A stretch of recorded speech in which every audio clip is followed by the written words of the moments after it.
talking about somebody that's looking to take over the whole damn division. There it is, son. There it is. Do you think we see J.C. Jane? Is that what you're saying? I'm just saying.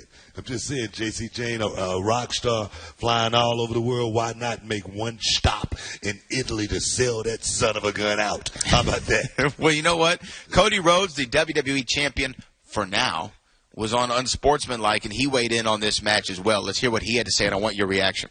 Hopefully Jade and the other kiddos out there, they seem like they're all doing well. No real bad apples yet. I don't have to disown anyone yet. I don't. Here's the thing. Jade, very impressed. I don't think anyone right now is a bigger star in the wrestling space at all than Rhea Ripley. So up against it. Against it. Yeah. Do you think you agree with that? Nobody in the wrestling world, or especially on the women's side, is as big of a star as Rhea Ripley? That's a great argument. I'm not going to sit here. She is Drake's muse. I mean, no. I'm going to tell you right now, Rhea Ripley, everybody wants a piece of Rhea Ripley right now. I'm talking about all over the world, Hollywood. Everybody wants, a piece of the Rhea Ripley machine right now. So no, I'm not going to deny that. Not one bit. Not one bit at all. But do you see Rhea Ripley retaining, or do you see Jade Cargill becoming the champion once again? It definitely could change hands. It's definitely something that could change hands, but it's going to be in Italy. The fans going to be hyped, and I'm going to be hyped. I'm going to be watching. It's because it's going to be good. It's going to be real good. But, guys, coming up, O'Shea Jackson will be stepping inside the Hall of Fame. Guys, this is the Hall of Fame on ESPN Radio, ESPN app. It's Sirius XM Channel 80. Oh, yes, man. Coming up on the Monday edition of Unsportsmanlike with Chris Canty, Michelle Swellman, and me, Evan Cohen. The Spurs were able to force a Game 7, but will Wemby be able to knock off SGA and the Thunder and book their spot in the finals? It's Unsportsmanlike, 6 a.m. Eastern, right here on ESPN Radio, ESPN2, and ESPNU.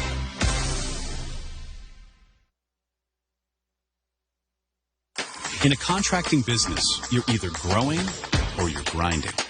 Success is no longer about hard work alone. It's about using AI to accelerate impact.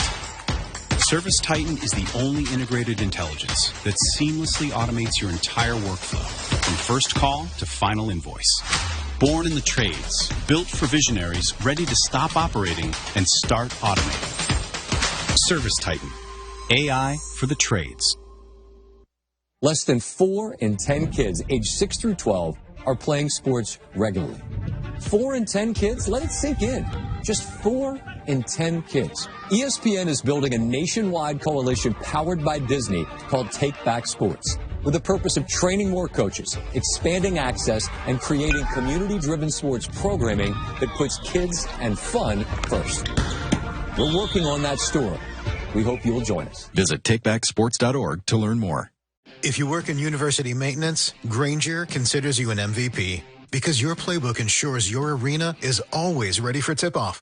And Grainger is your trusted partner, offering the products you need all in one place, from HVAC and plumbing supplies to lighting and more, and all delivered with plenty of time left on the clock, so your team always gets the win.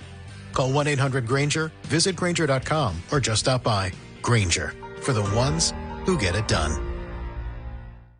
Ian Fitzsimmons here, and I'm going to be brutally honest with you. I was skeptical about ordering plants online. Like, this is actually going to show up alive at my house. But after my wife and I ordered from Fast Growing Trees, convinced. They have this thing down to a science. They've built a whole system to protect your plants until they arrive. They even have a lab where they test against cold, heat, humidity, you name it, any condition, they've got it. And they thrive. We couldn't believe how good our plants looked when they arrived at our doorstep. And everything showed up exactly how we expected. A perfectly healthy plant that was easy to unbox and ready to go. Every order is backed by their Alive and Thrive guarantee. And you'll get ongoing support from real, knowledgeable experts. They have unbelievable deals on spring planting essentials, and right now, you can get an additional 20% off your first order with the code SPORTS at checkout. That's 20% off at fastgrowingtrees.com with the code SPORTS.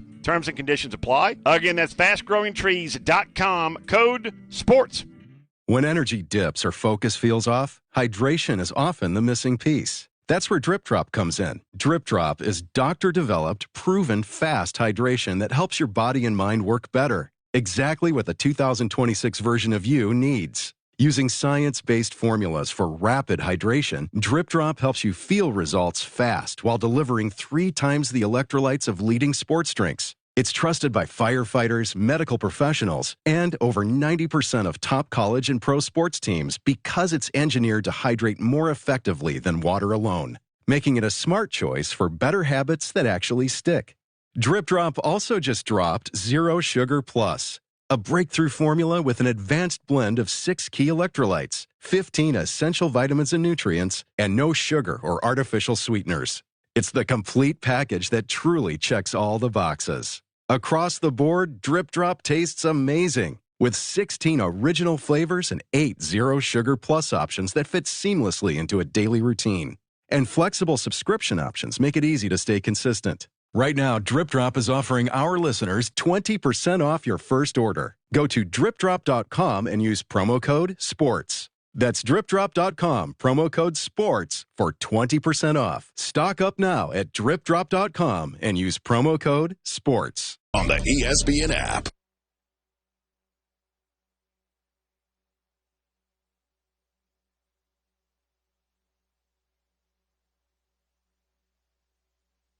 This is SportsCenter. I'm Scott Ryder. A trip to the NBA Finals is on the line tonight at Oklahoma City with the Thunder taking on the Spurs. Game 7 of the West Finals, and Oklahoma City will be without star wing Jalen Williams out with that hamstring injury. With more on this decision, ESPN NBA reporter Tim McMahon. The hamstring is not healthy. He wasn't anywhere close to being himself. They were outscored by 18 points in the 10 minutes with him on the floor. He had no burst. He had no rhythm. And really, he had no business being on the floor, especially with this caliber of competition, with the stakes this high.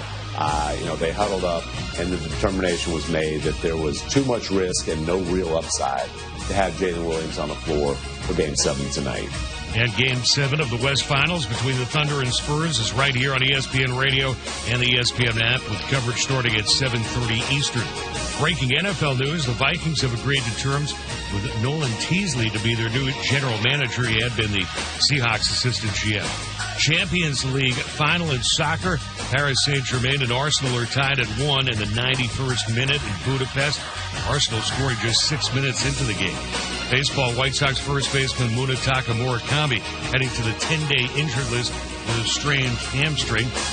Baseball today, Twins versus the Pirates in Pittsburgh, and on ESPN Radio, coverage starts at 3:30 Eastern. Pittsburgh is 30-28 on the season. One game of the WNBA right now. It's at the half. The Toronto Tempo lead the Seattle Storm 37-36. Hey, it's Evan Cohen. Coming up Monday, we'll continue to react to the NBA playoffs and look ahead to the finals, and I'll tell you if the Knicks can finish the job. It's Unsportsmanlike, 6 a.m. Eastern, right here on ESPN Radio, ESPN2, and ESPNU.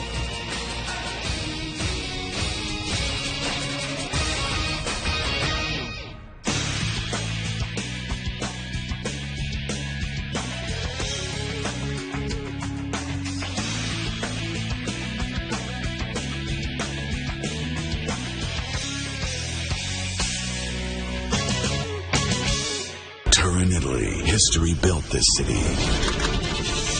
Now a new story begins. The first ever premium live event to be held in Italy. High stakes, high pressure. This is what we call must-see. Clash in Italy, Sunday at 2 p.m. Eastern on the ESPN app with the ESPN Unlimited plan. Can you dig it, sucker? This is Hall of Fame with Booker T and Brad. Countdown to Clash in Italy on ESPN Radio. Hi.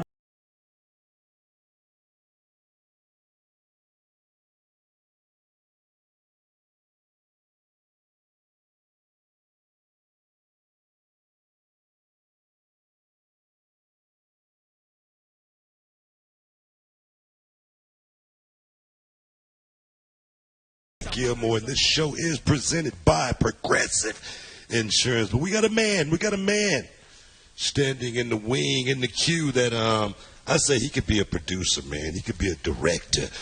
Perhaps he might even want to get his own wrestling company and start calling the shots, because that's what I say. That's what I say. You know what I mean? Don't get your own if you want to complain about something.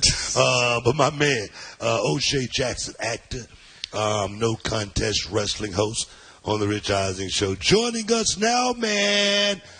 What's going on, dog? What's going on? What's going on, man? How you feeling? Yeah, it's got to be such a flex to come back from a commercial break with a song that's about you. That is crazy. It is, man. That just tells you I'm old. I've been around a long time. You know, legendary status. That's when they start making songs about you and all that stuff. No, man. It's cool, though, man. It's cool. I'm still humble, though. I'm humble every day. I hear something like that. But now, how you feel, man? How you feel? How you feel? I feel good, man. You know, we got ourselves a nice card for tomorrow. There's a couple of them. I'm not sure what direction things are going to go, which is how it should be. And yeah, you can. And plus, after the event is over, I got the whole rest of my day. I love that. what you I know you like really getting deep. You like getting into the meat and potatoes and into the weeds with these shows, man. What you most interested in? I know I heard you talk about shenanigans. You know what I mean? What you most interested in as far as the Clash in Italy? The heavyweight fight, Oba and Brock. I'm really interested in seeing how this is going to go.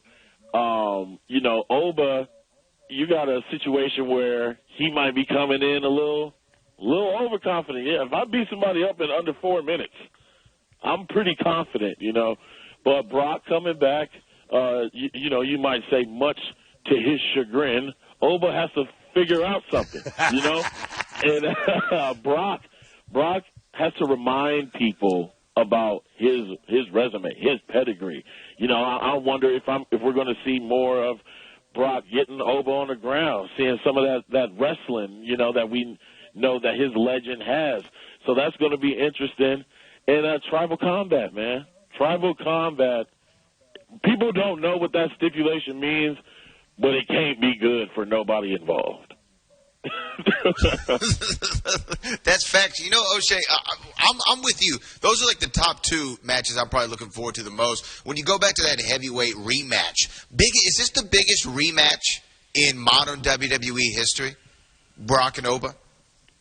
WWE's had some pretty good rematches, man.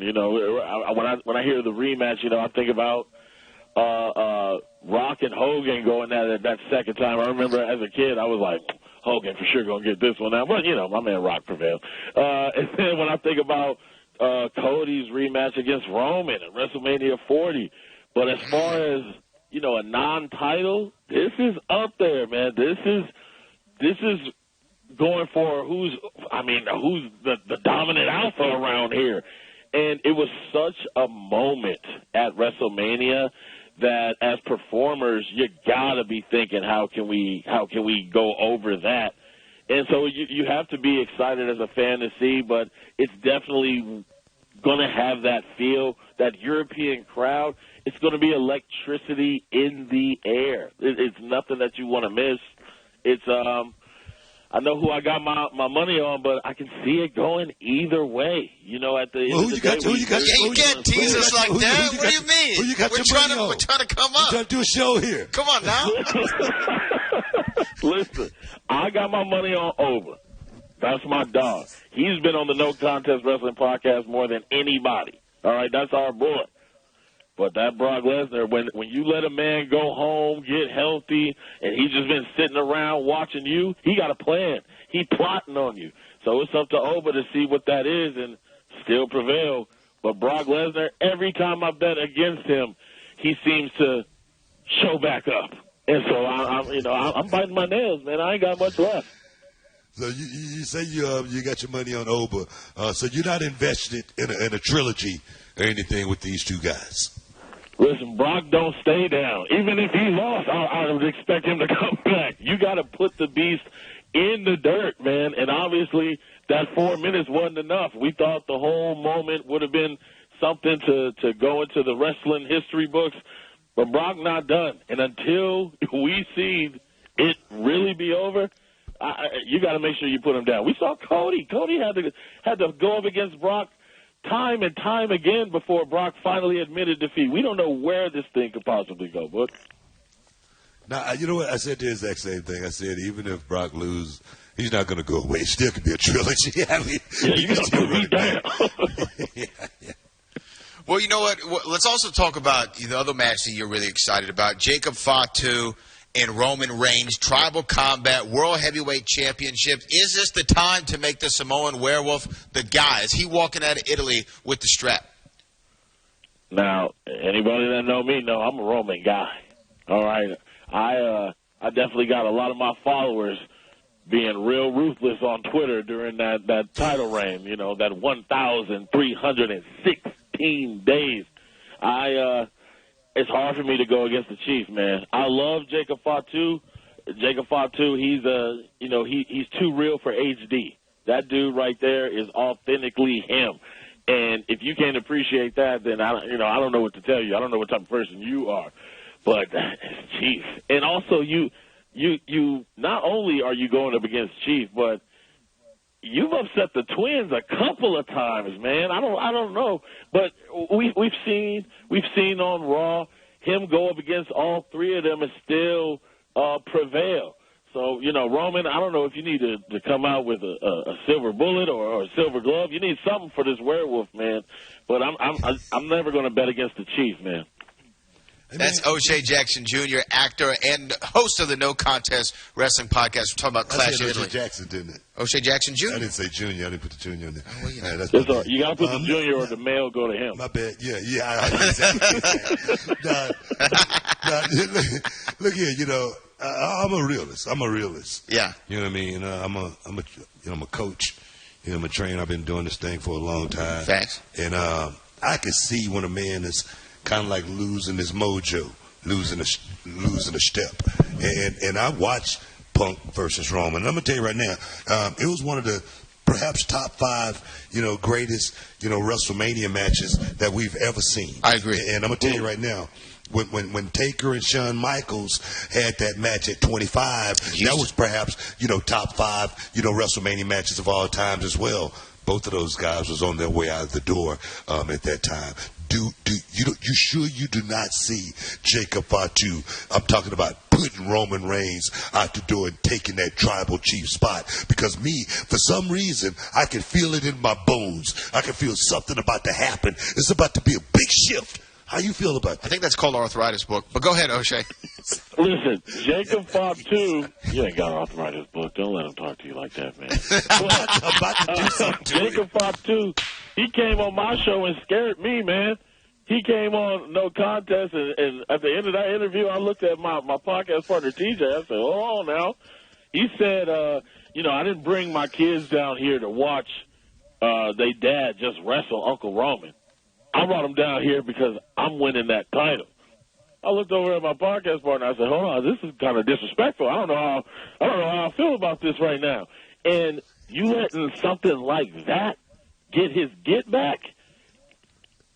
I'm hoping the Chief and the Usos, they got a plan, because now this dude is showing fangs beyond just a family discussion.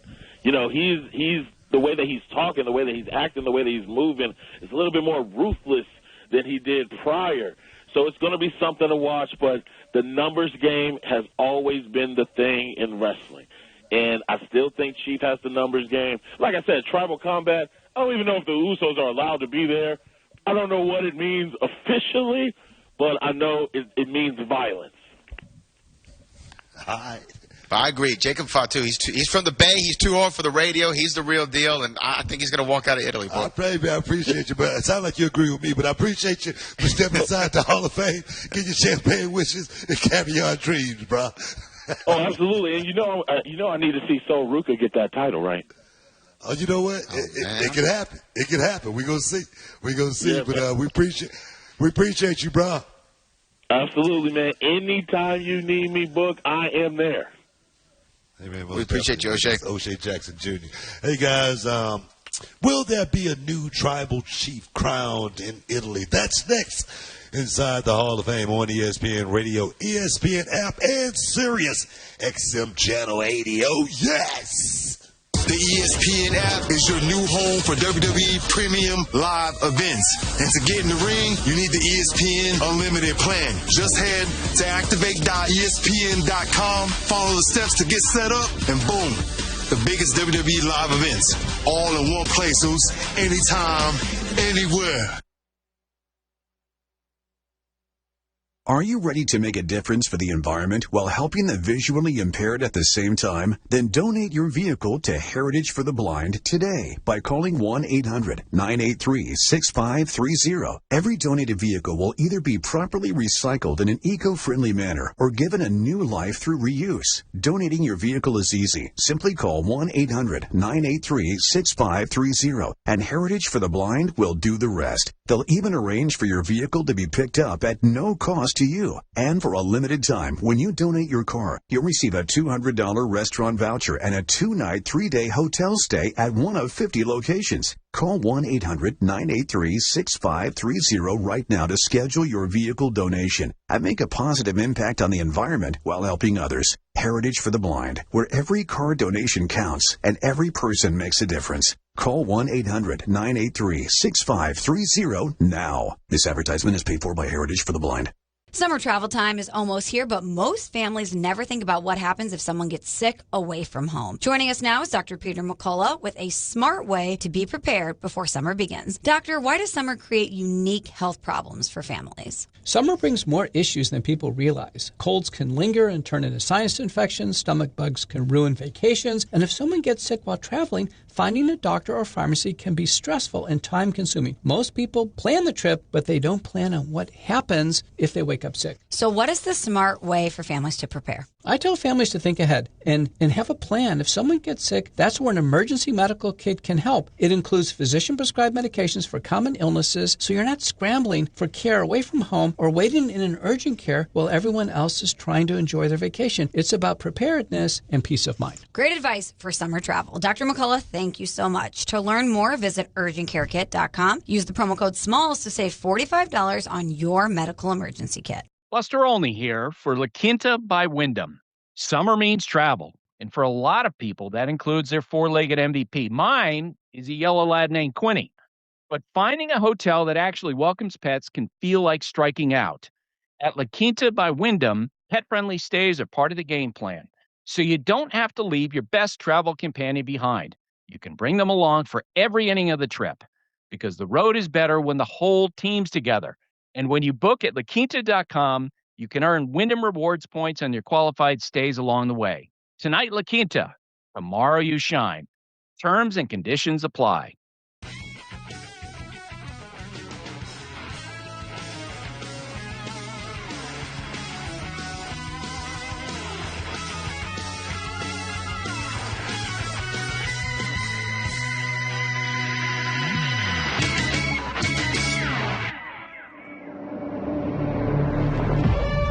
Hall of Fame on ESPN Radio. Countdown to Clash in Italy.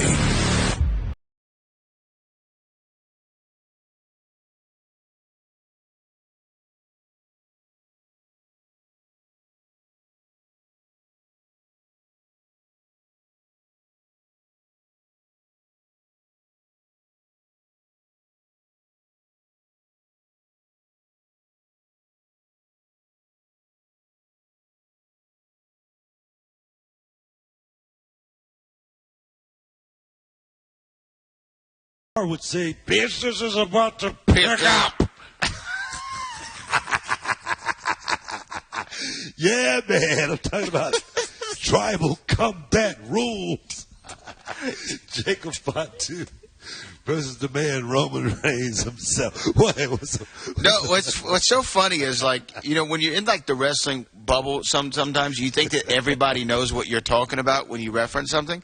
And I did a JR reference the other day where I said that's going to be a slobber knocker, and people looked at me like I was crazy. They're like, "What the hell is a slobber knocker?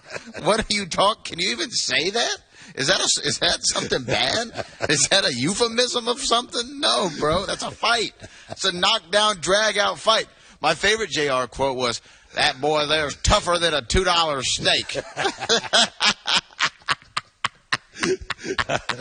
like I say, the thing is, my business is about to pick up. You got to say it like that too. You can't say it. You can't say business is about to pick up.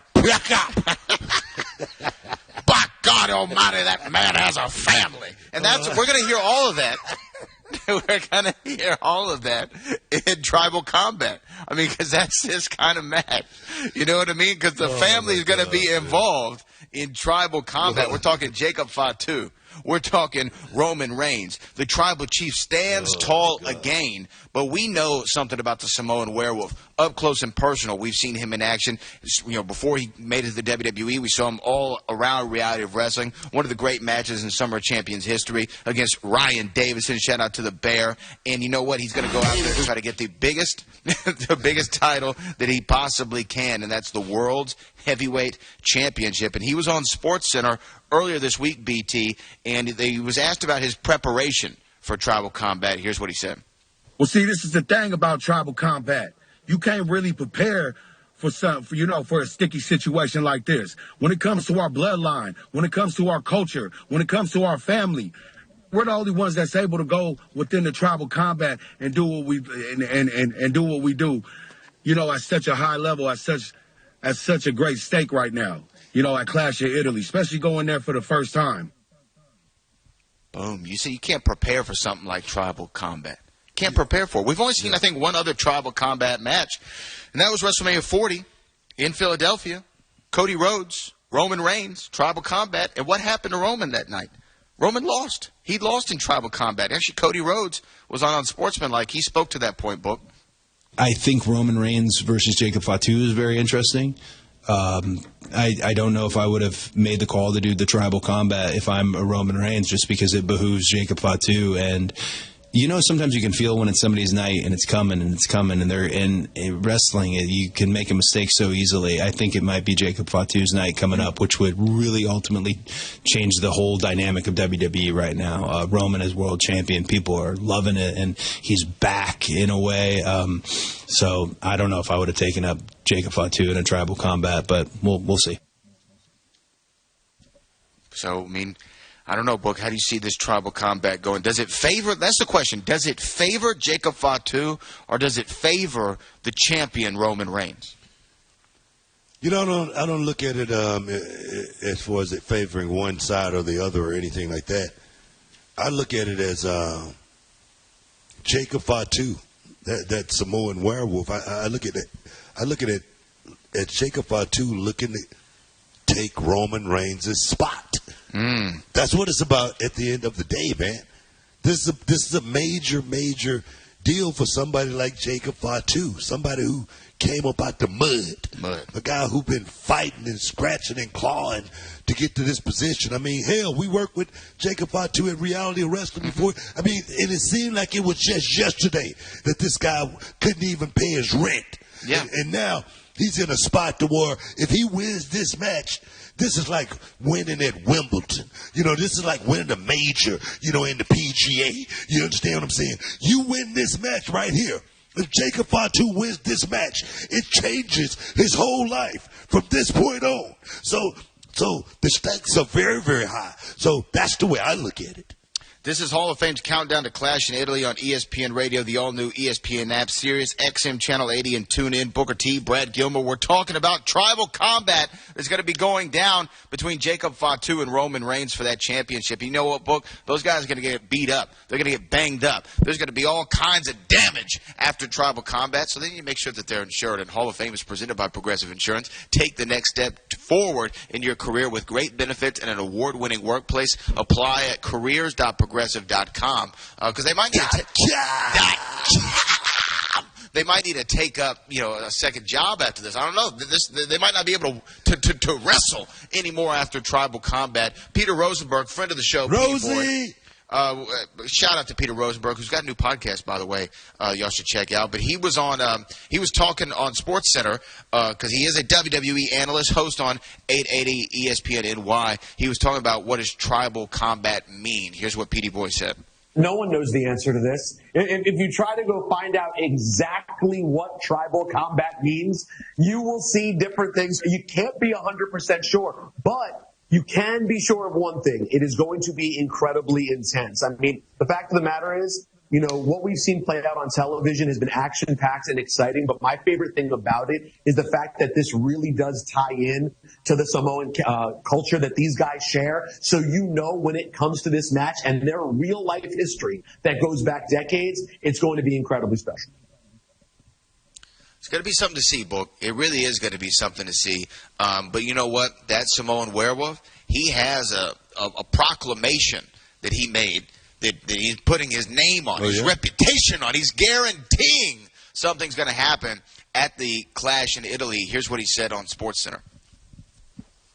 Man, the only difference is we're doing the rematch, tapping in, following the code of the Bloodline rules.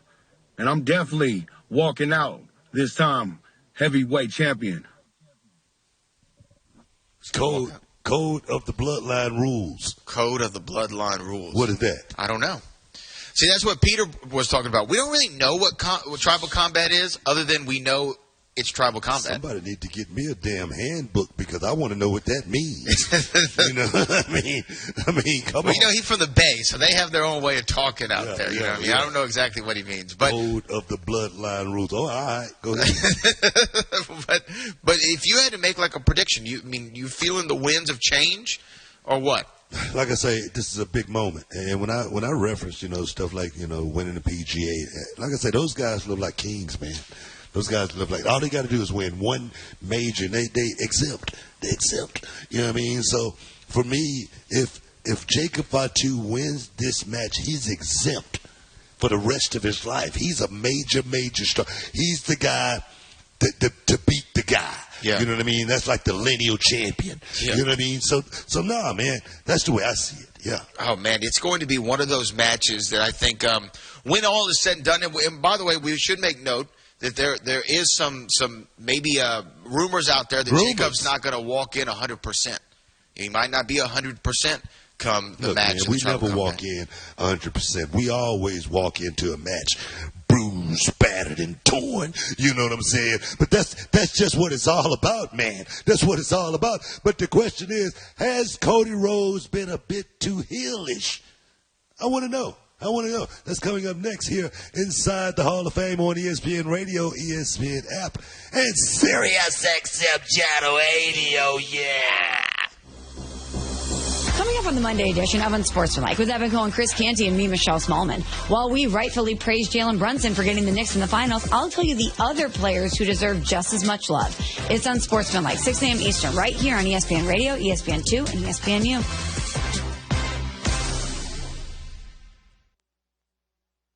Every 40 seconds, a child is reported missing. That's 2,000 children every single day. It's a heart-wrenching reality that we can no longer ignore. Find the Children is a non-profit organization dedicated to helping find missing kids. You can be a part of their mission by donating your unwanted vehicle, running or not. Call 1-800-294-0222. We guarantee that you will receive the maximum tax deduction. We provide fast, free pickup with 24-hour response. Call 1-800-294-0222. Find the Children provides crucial resources to help find missing children and educational materials to teach kids how to recognize and avoid predators. Our recovery programs have a proven track record of reuniting kids with their families. It's time to act. Donate your unwanted or unused car. Help us build a world where every child is safe. Pick up the phone and call 1-800-294-0222. Together, we can bring these kids home safely. This advertisement was paid for in partnership with Cars R Us and Find the Children. If you work in university maintenance, Grainger considers you an MVP because your playbook ensures your arena is always ready for tip-off. And Grainger is your trusted partner, offering the products you need all in one place, from HVAC and plumbing supplies to lighting and more, and all delivered with plenty of time left on the clock, so your team always gets the win. Call 1-800-GRAINGER, visit Grainger.com, or just stop by. Grainger, for the ones who get it done. When energy dips or focus feels off, hydration is often the missing piece. That's where Drip Drop comes in. Drip Drop is doctor-developed, proven fast hydration that helps your body and mind work better. Exactly what the 2026 version of you needs. Using science-based formulas for rapid hydration, Drip Drop helps you feel results fast while delivering 3 times the electrolytes of leading sports drinks. It's trusted by firefighters, medical professionals, and over 90% of top college and pro sports teams because it's engineered to hydrate more effectively than water alone, making it a smart choice for better habits that actually stick.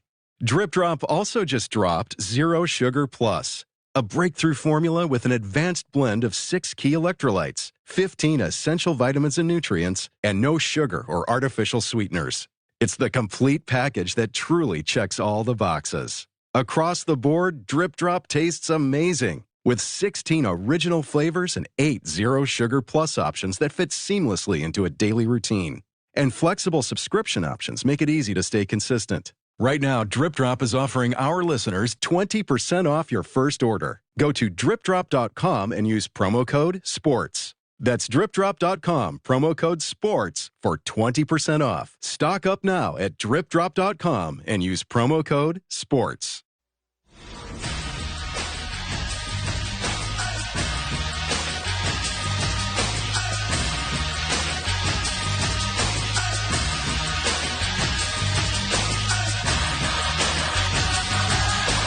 This is SportsCenter. I'm Sean Ryder with breaking NFL news. The Vikings have hired Nolan Teasley as their new general manager. He has spent the past 13 seasons in the Seahawks organization, including the last 3 as Seattle's assistant GM. In the NBA, it's a decisive Game 7 of the West Finals tonight. The Thunder are looking to head back to the finals if they can knock off the Spurs, and it's on ESPN Radio and the ESPN app with coverage starting at 7:30 Eastern. The winner, of course, will take on the Knicks in the NBA Finals. New York head coach Mike Brown and how they work so well together. It starts with Jalen, and it trickles down. Everybody else understands that, you know, if you sacrifice, it's going to help bring the group together. If you believe in your teammate, it's going to help bring the group together. If you go out and you compete, it's going to help bring the group together, you know, and all those things are happening while everybody's keeping it real with each other. The Knicks have won 11 straight games this postseason. Game 1 of the NBA Finals is on Wednesday night, and every game of the NBA Finals is on ESPN Radio and the app. The soccer, the Champions League final, they're in extra time in Budapest. Paris Saint-Germain and Arsenal tied at 1. One game in the WNBA right now. It's late in the third quarter in Toronto, where the Toronto Tempo lead the Seattle Storm 57-53. White Sox slugger Munetaka Murakami will be sidelined 4 to 6 weeks with a strained hamstring. He's tied for second in the majors with 20 home runs. In tennis, 4-time Grand Slam champ Naomi Osaka advancing to the 4th round of the French Open. Hey, it's Evan Cohen. Coming up Monday, we'll continue to react to the NBA playoffs and look ahead to the finals, and I'll tell you if the Knicks can finish the job. It's Unsportsmanlike, 6 a.m. Eastern, right here on ESPN Radio, ESPN2, and ESPNU.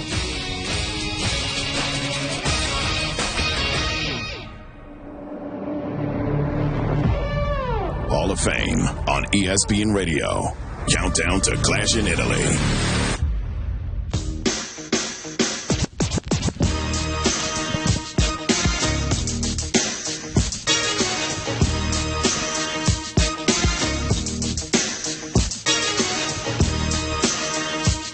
This is Booker T, 6-time world champ with my man Brad Gilmore, and this is the countdown to the Clash in Italy on ESPN Radio.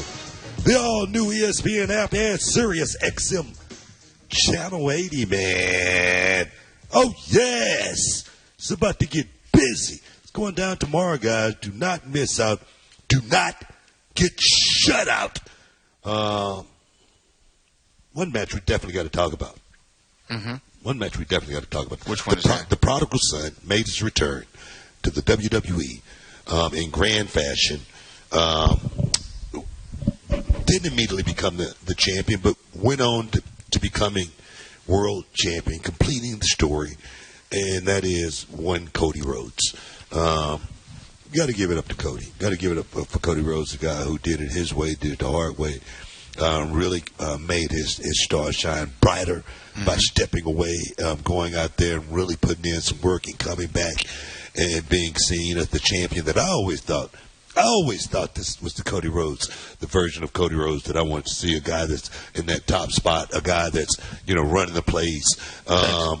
Taking on a guy, though, like Gunther, who has literally come along and taken the game by storm. From a heel's perspective, Gunther is that throwback. Yeah. He's that guy that he's not looking, for how many T-shirt sales or anything like that.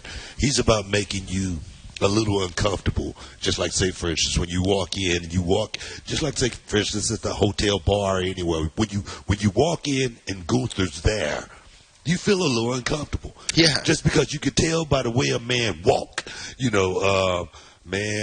he can handle himself. That's Gunther.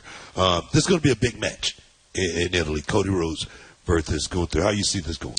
You know what? This is one of those ones that kind of sneaks up on you. And when I started thinking about when we were going through the show today and I was thinking about each of the matches, I really feel like we could be on the precipice of a title change, and it being the Gunther show. And you're right. Gunther, he's an interesting guy when you think about wrestling. He is a throwback. He's not someone who's extra flashy. He doesn't do anything over the top. You're not seeing him dive off the top rope. He's just, he's like Jokic.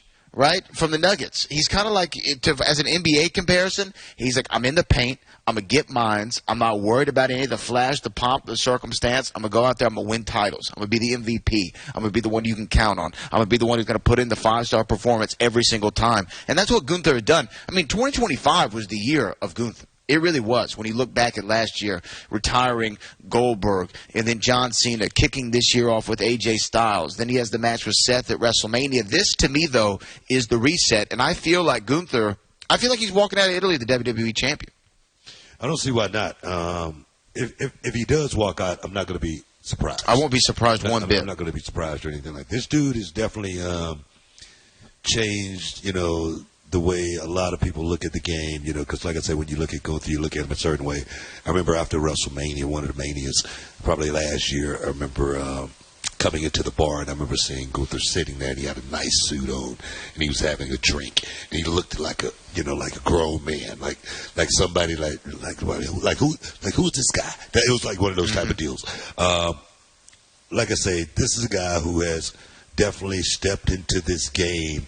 But I think it's that culture that he comes from more than anything. Right. I think across the pond, those guys look at this business so different than a lot of times the way we do. I was watching Gunther, and he was talking about working on the pressure of, his right-handed chops, and then he came over here and he felt like, that wasn't enough, so he had to start working on his left hand, to make it stronger.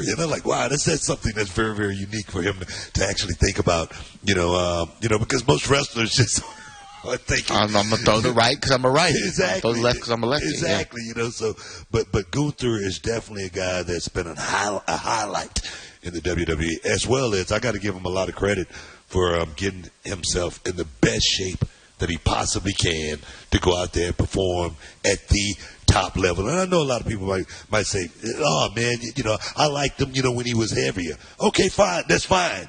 I'm talking about Gunther getting himself in the best shape that he possibly can get in order to be the best version of himself. Yeah, and Gunther doesn't give a damn if you liked him when he was bigger, smaller, in between. Yeah. You know what I mean? He cares about his work inside that 20x20. He's not Twitter fingers. You know what I mean? He's not trying to figure out what he's going to put on his IG live this week, right? He's going to go in there and handle business. But you know what?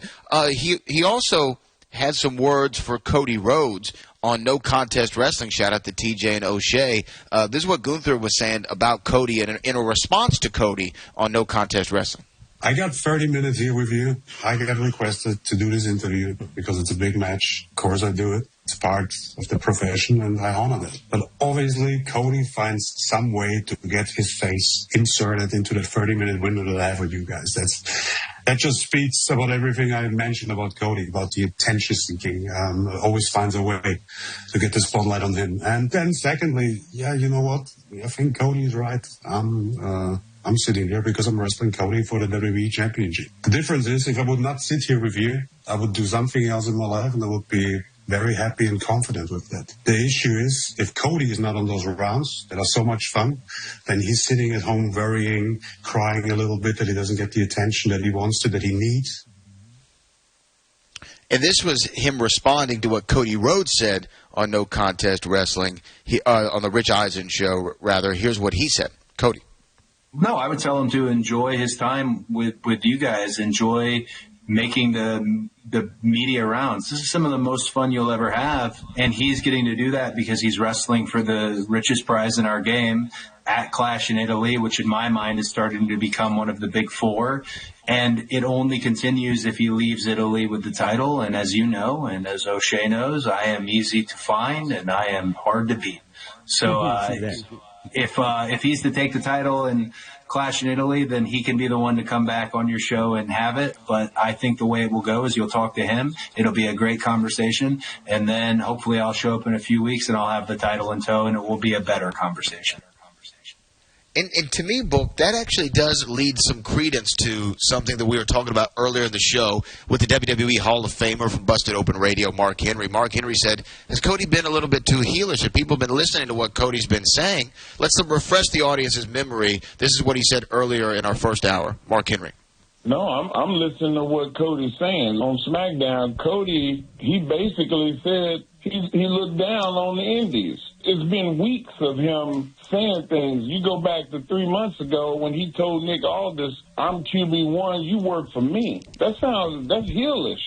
Cody has done that for the last 3 months. And I'm wondering, why is he fat shaming Walter? I can't say Gunther because the whole time that since the name changed, Gunther's been under 260 pounds. But when he was near 300 pounds and he went by his name by Walter, performing in front of 250 people on the Indies, I still loved him. It got him his job. Obviously, he had value, but Cody poked fun at that, and that's not what baby faces or good guys do. So, I mean, there's a lot to talk about with Cody Rhodes. Again, you're listening to the Hall of Fame Clash in Italy Countdown here on ESPN Radio, presented by Progressive Insurance. I hear Mark Henry making statements that's, totally, not true. He said basically Cody's saying he's talking down to the Indies. Basically, that's his word. What he said. That's his words. That's what he said. Cody's not talking down to the Indies or anything like that. Cody's standing on business, and like I said, my mama said, if you're big enough to pass a lick, you're big enough to take one. I'm not going to just sit here and take it and turn the other cheek. I'm not going to do that. So my thing is, Cody's doing the right thing. Cody's doing the right thing as far as going out there, stepping to someone like Gunther, because I'm going to tell you right now, I don't think you can play passive with somebody like Gunther, all right? I think you got to meet Gunther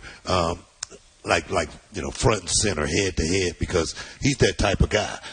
Is it going to be a war? Yeah, it's going to be a war, but it's got to be that war that I'm willing to go in here and have. So that's the way I look at that. Well, we'll talk more about it, but I want to say that the ESPN app is home to every WWE Premium Live event, including this weekend's Clash in Italy, which is airing this Sunday starting at 2 p.m. Eastern. If you want to be there for the biggest WWE moments, you need the ESPN Unlimited plan. To sign up, go to stream.espn.com. If you get ESPN through DirecTV, Spectrum, Xfinity, Verizon, Fios, Cox, or Fubo, ESPN Unlimited is included at no cost. Just head over to activate.espn.com and follow the steps to get set up. Then sign into the ESPN app and you're in. All of WWE's biggest premium live events, all in one place, anytime, anywhere. There it is, y'all. There it is. Hey, the greatest Intercontinental Champion of all time. It's not just her saying it. Plus, our final predictions. That's next. This is the Hall of Fame on ESPN Radio, ESPN app, and Sirius XM Channel 80. Oh, yes. Countdown to Clash in Italy. Watch the Clash in Italy tomorrow starting at 2 Eastern. The first hour on ESPN. Then streaming exclusively on the ESPN app with the ESPN Unlimited plan. All of the biggest WWE Premium Live events, all in one place. Anytime, anywhere. Why do over 90,000 businesses use and love Quo? My business had grown from one customer to hundreds of customers. As we scaled, my phone became anxiety-inducing. Quo came in like a superhero and completely changed the way we manage customer communications. The bottom line, Quo just works. When money is on the line, always say hello with Quo. Try Quo for free at quo.com/ESPN. That's QUO.com/ESPN. I like things my way. My coffee, my schedule, and my treatment. So I talked to my doctor about self-injecting with the Vyvgart Hytrulo prefilled syringe, which contains Efgartigimod alpha and hyaluronidase QVFC. It's injected under your skin, subcutaneously. It means I can inject in my space, on my time. It's my treatment, my way. Visit VyvgartMyWay.com. That's VYVGART MyWay.com. And talk to your doctor about Vyvgart Hytrulo. Brought to you by Argenix. Buster Olney here for La Quinta by Wyndham. Summer work travel can feel like extra innings. Long days, late nights, and not a lot of room to stretch out, especially when your hotel room feels more like the dugout than the clubhouse. But when you stay at La Quinta by Wyndham, you can step up to spacious suites that give you room to relax, recharge, and get ready for the next day. I always feel like I need that when I'm traveling on the road covering ball games. Plus, you can earn Wyndham Rewards points with every qualified stay. Because when you've got space to unwind, you're always playing at your best. Tonight, La Quinta. Tomorrow, you shine. Book your next work trip at laquinta.com. Terms and conditions apply. Summer travel time is almost here, but most families never think about what happens if someone gets sick away from home. Joining us now is Dr. Peter McCullough with a smart way to be prepared before summer begins. Doctor, why does summer create unique health problems for families? Summer brings more issues than people realize. Colds can linger and turn into sinus infections, stomach bugs can ruin vacations, and if someone gets sick while traveling, finding a doctor or pharmacy can be stressful and time-consuming. Most people plan the trip, but they don't plan on what happens if they wake up sick. So what is the smart way for families to prepare? I tell families to think ahead and have a plan. If someone gets sick, that's where an emergency medical kit can help. It includes physician-prescribed medications for common illnesses, so you're not scrambling for care away from home or waiting in an urgent care while everyone else is trying to enjoy their vacation. It's about preparedness and peace of mind. Great advice for summer travel. Dr. McCullough, thank you so much. To learn more, visit urgentcarekit.com. Use the promo code SMALLS to save $45 on your medical emergency kit.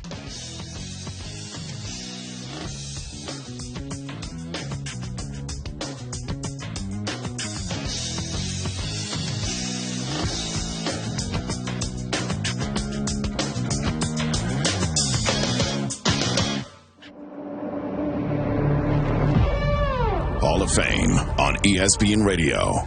Countdown to Clash in Italy.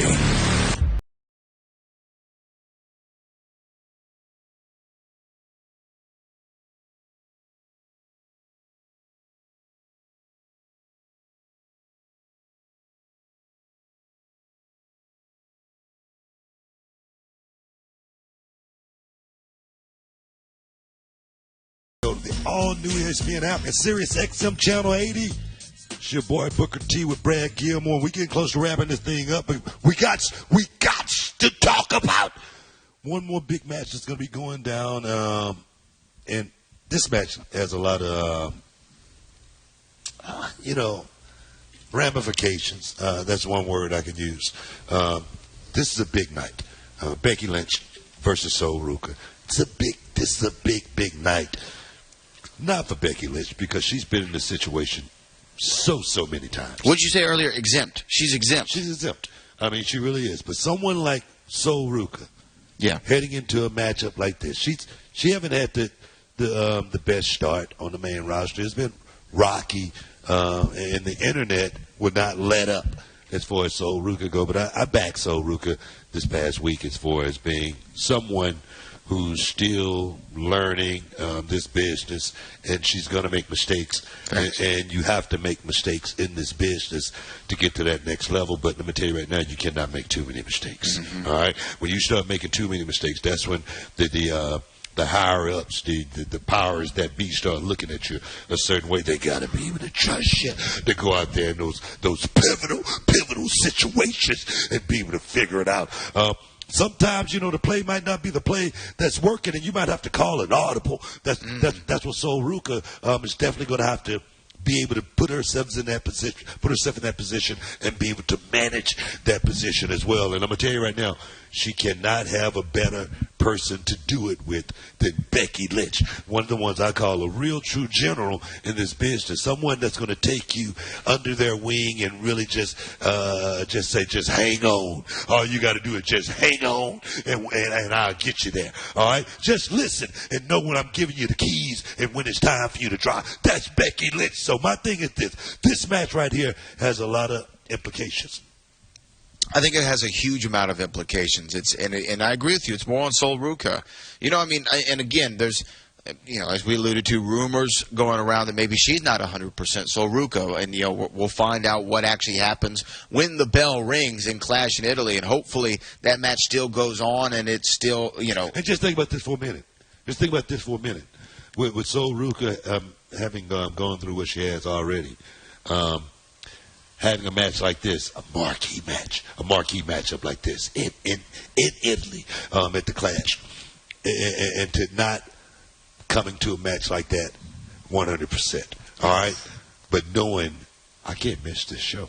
I got to do this. All right. How much pressure is that putting on Sol Ruka to still go out there and perform at the level that we've been seeing her perform at for quite some time in NXT? And now she's on the main roster. And hey, you got to be able to do it in real time. That's a ton of pressure. It really is, especially for a young performer, a young athlete, a young superstar in the making like a Sol Ruka. Sol Ruka has like those intangibles, right, that you understand why the call-up came when it did. You understand why the people in NXT got behind her. She's got the vibes. She's got the charisma. She's got the finisher. Everyone loves the Soul Snatcher. You know what I mean? It can, as we've seen, sometimes be difficult to hit perfectly every single time. Yes. And she's had a couple fumbles with it. We just have to be honest. We have to call balls and strikes here. She's had a couple fumbles with it. Now, to me, I think this would be a huge momentum killer if not only is she not able to go in 100%, if she's not able to go in at all. I would really hate that for Sol Ruka. It's just one of those terrible timings, right? Because this is that moment, too.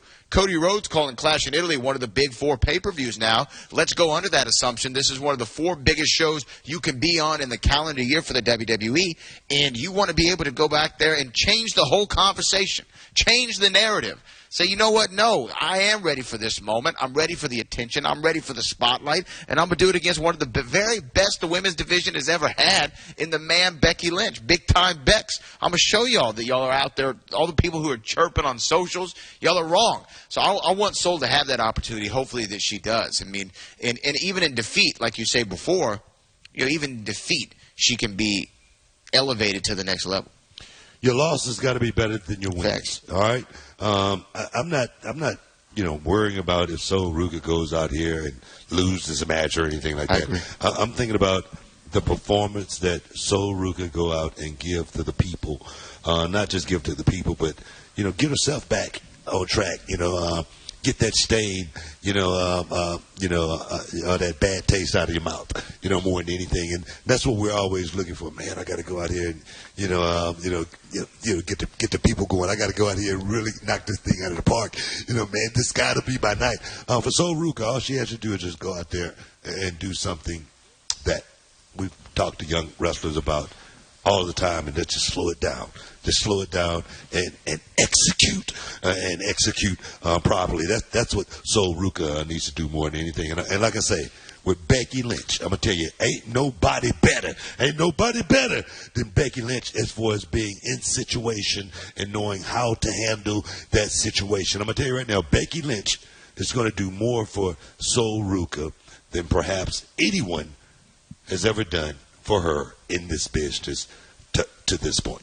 Yeah, I would think that if I was a talent, coming up and I got the call up and my first big program is going to be with Becky Lynch, I would think, oh, man, this is the greatest gift I could possibly be given. Yeah. Not only is she a star and got a big name recognition, there's a title on the line, but she also knows what the hell she's doing. Yeah, but so has to be someone like me, when I had my first big match, with a big star, from the WWE, and I went up to him and I said, Mr. Wolf, could you please just guide me through this match? You know what I mean? Talk about the legend Dusty Wolf. The legendary Dusty Wolf, who never won a match, in WWE. But like I said, I knew he was smarter than I was. And I said, Mr. Wolf, if you could just guide me through this match, I really would appreciate it. And what did he say? I can do that for you, kid. Hell yeah, kid, I can do that. And he went out there and got me through that match so much better than I actually could have done it myself. Talk to it also for a while in WCW. You were kind of in the Becky Lynch position as the one who said, "I'm gonna go out there and get you a contract." Oh tonight, man, kid. That's what my job was back in WCW. I feel like that started as far as I knew I was going to be working with a lot of guys that wasn't on my level or anything like that. But it was my job. It was my job to make that camera see it as if these guys were on the same level as I was. So that's what Becky Lynch does so well. She came down to NXT and she got a chance to do it with Roxanne Perez before Roxanne made her transition to the main roster. And I'm gonna tell you right now, Roxanne couldn't have been in better hands with anybody other than a Natty Neidhart. Sure. Someone like that, to help her get to that next level and to understand what it means to work at that next level perspective, So now, Becky Lynch, Sol Ruka, that match could steal the whole show. I'm just saying. It very well could. I also want to remind our listening audience right now that you can tune into baseball action today as the Pirates host the Twins. Coverage will begin at 3:30 p.m. Eastern on ESPN Radio and the ESPN app. Look, we've gone through our predictions so far of this show. So I want to know your final predictions for Game 7 of the Western Conference Finals. Wemby, SGA, Thunder, Spurs. Who you got?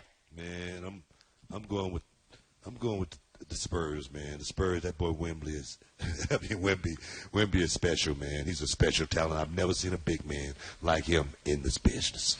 I'm with you. He is the alien for a reason. He is the alien for a reason. But I think sometimes in these big moments, especially in Game 7 moments, that experience matters. And even though they're a young team, the Spurs have gone through this before. The Thunder have gone through this before. They're trying to back-to-back and get the Knicks up out of here. So I think the Thunder's going to do it. Yeah, I want San Antonio, though. I want San Antonio. Well, guess what? What? The Hoop Collective podcast will get you guys ready for Game 7 of the Western Conference Finals. That's next here inside the Hall of Fame on ESPN Radio, the ESPN app, and Sirius XM Channel 8. Oh, yeah!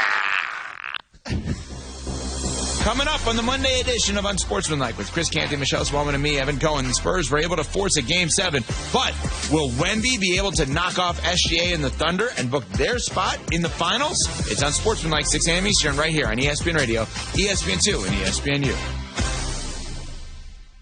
In a contracting business, you're either growing or you're grinding. Success is no longer about hard work alone.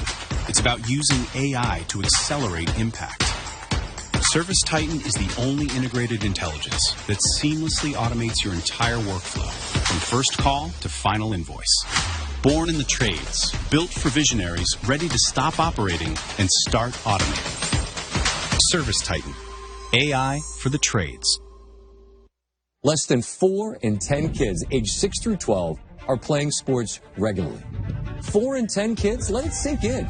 Just 4 in 10 kids. ESPN is building a nationwide coalition powered by Disney called Take Back Sports, with the purpose of training more coaches, expanding access, and creating community-driven sports programming that puts kids and fun first. We're working on that story. We hope you'll join us. Visit takebacksports.org to learn more. If you work in university maintenance, Grainger considers you an MVP because your playbook ensures your arena is always ready for tip-off. And Grainger is your trusted partner, offering the products you need all in one place, from HVAC and plumbing supplies to lighting and more, and all delivered with plenty of time left on the clock, so your team always gets the win. Call 1-800-GRANGER, visit Grainger.com, or just stop by. Grainger, for the ones who get it done. When energy dips or focus feels off, hydration is often the missing piece. That's where Drip Drop comes in. Drip Drop is doctor-developed, proven fast hydration that helps your body and mind work better. Exactly what the 2026 version of you needs. Using science-based formulas for rapid hydration, Drip Drop helps you feel results fast while delivering 3 times the electrolytes of leading sports drinks. It's trusted by firefighters, medical professionals, and over 90% of top college and pro sports teams because it's engineered to hydrate more effectively than water alone, making it a smart choice for better habits that actually stick. Drip Drop also just dropped Zero Sugar Plus, a breakthrough formula with an advanced blend of 6 key electrolytes, 15 essential vitamins and nutrients, and no sugar or artificial sweeteners. It's the complete package that truly checks all the boxes. Across the board, Drip Drop tastes amazing, with 16 original flavors and 8 Zero Sugar Plus options that fit seamlessly into a daily routine. And flexible subscription options make it easy to stay consistent. Right now, Drip Drop is offering our listeners 20% off your first order. Go to dripdrop.com and use promo code SPORTS. That's dripdrop.com, promo code SPORTS for 20% off. Stock up now at dripdrop.com and use promo code SPORTS. Plus.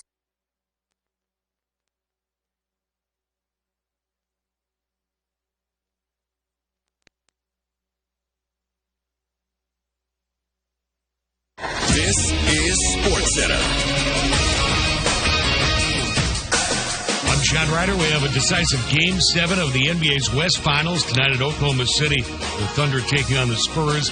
ESPN NBA reporter Tim McMahon on what needs to happen for the reigning champs, Oklahoma City, to win and advance to the NBA Finals. They have to have an elite screening game. They have to get stops, hopefully create some turnovers, be able to play in pace, get out in transition or at least get into their actions early. They have, and look, he didn't have a great shooting game in Game 5, but he had 32 points. He got to the line 17 times. We understand when Shea's got things going, getting to the line is a big part of his game. And you can listen to Game 7 of the West Finals right here on ESPN Radio and the app. Coverage starts at 7:30 p.m. Eastern. The Thunder will be without star swingman Jalen Williams for this game with that lingering hamstring injury. The Vikings have hired Nolan Teasley as their new general manager. He spent the past 13 seasons with the Seahawks organization, including the last 3 as an assistant GM. In soccer, in the Champions League final, Paris Saint-Germain and Arsenal were tied at the end of extra time. They went to a shootout. It's being decided on penalties for the first time in 10 years. In tennis, defending French Open champ Coco Gauff was defeated in 3 sets in her third-round match. 28th-seeded Anastasia Potapova. One game in baseball right now. White Sox going for a 4th straight win. Lead the Tigers 2-1 in the 3rd inning in Chicago. Hey, it's your resident Super Bowl champ, Chris Candy, coming up Monday from the NBA to the NHL and everything else in between. I'll react to it all in my Upon Further Review at 7 a.m. Eastern. It's Unsportsmanlike weekday mornings at 6, right here on ESPN Radio, ESPN2, and ESPNU.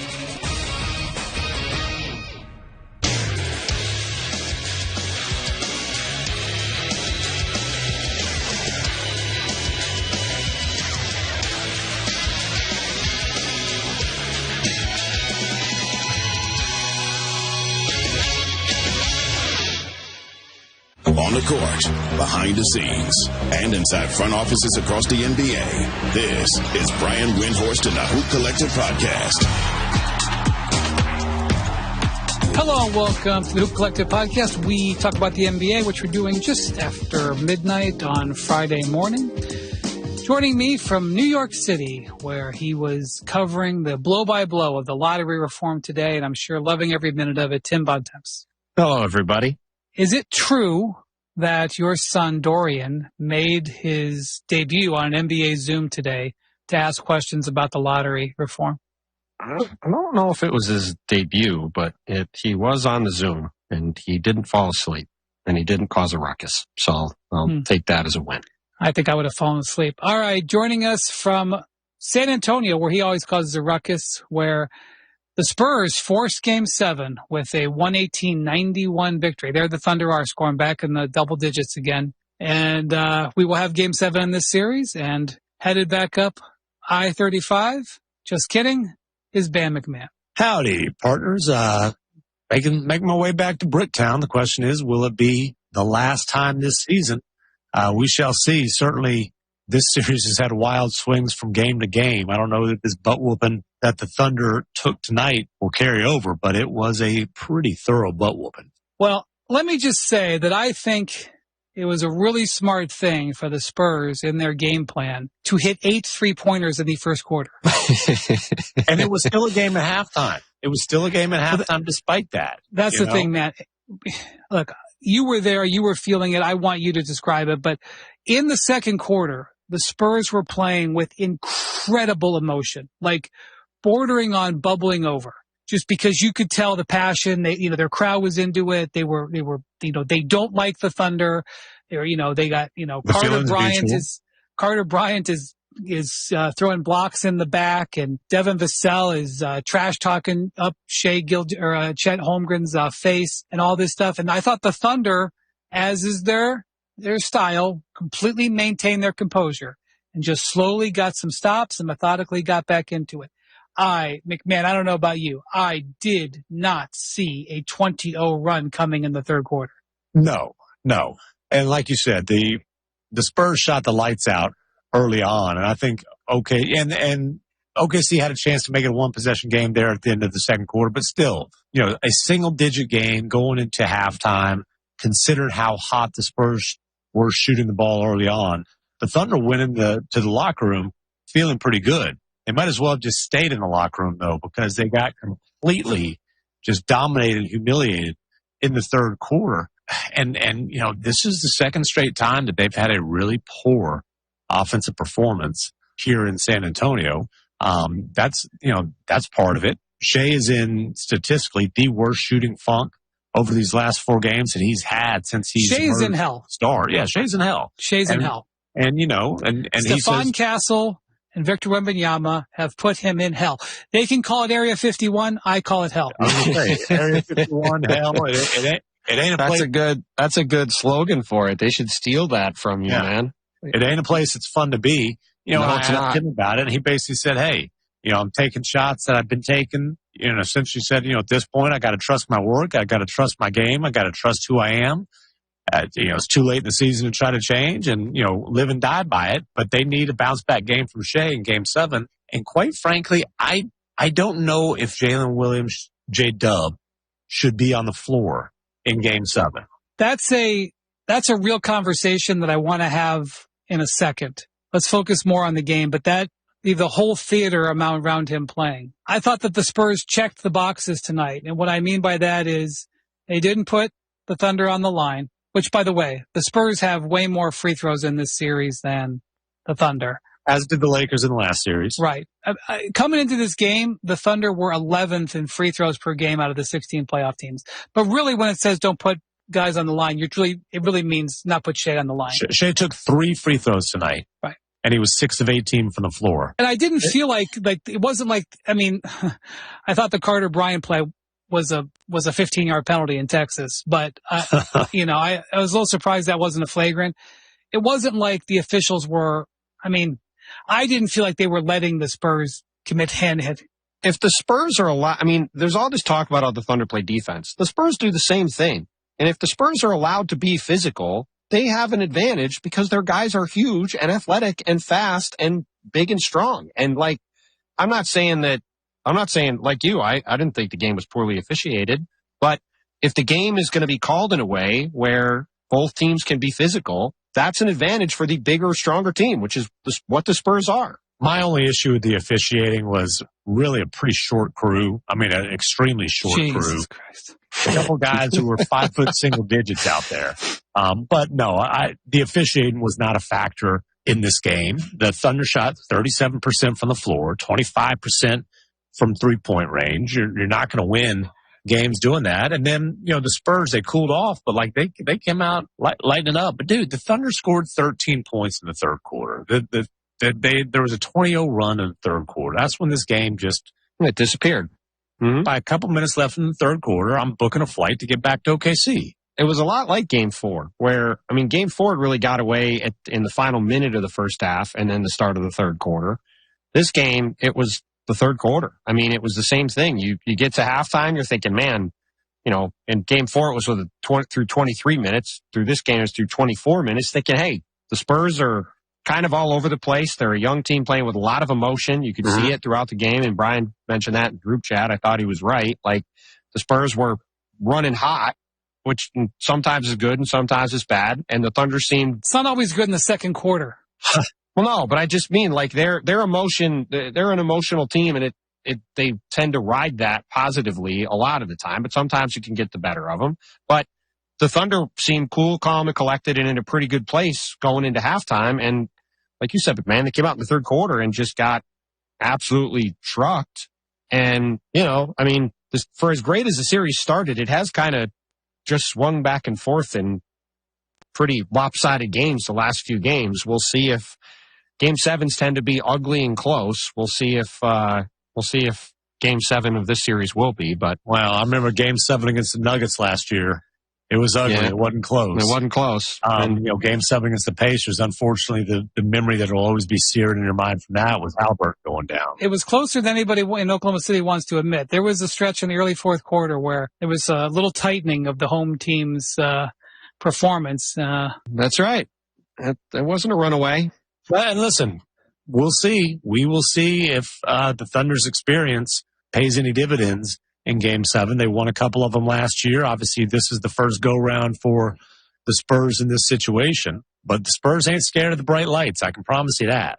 I do think that Victor came out in the first quarter. He had 11 points, 5 rebounds, a steal and a block. And I do think he came out with the mindset that you need. It was actually kind of reminiscent as I was watching the Spurs play. I was like, I haven't seen a team play like this in an elimination game since the other night in Cleveland. And I mean the Knicks, not the Cavs. But like the Spurs came out with what you'd expect in this type of game. And Victor had an excellent game, but I feel like he did most of his quote-unquote damage right out of the gate when he was able to set that tone. Yeah, and by the way, he played 28 minutes, which when you're kind of monitoring the fatigue, especially for a guy who played the most over a 5-game stretch that he ever has over any 5-game stretch, him being able to kick his feet up down the stretch in this game. Good point. Might help him be ready to go full blast in a Game 7. Jay also only 28 minutes. It didn't help in Game 5, though.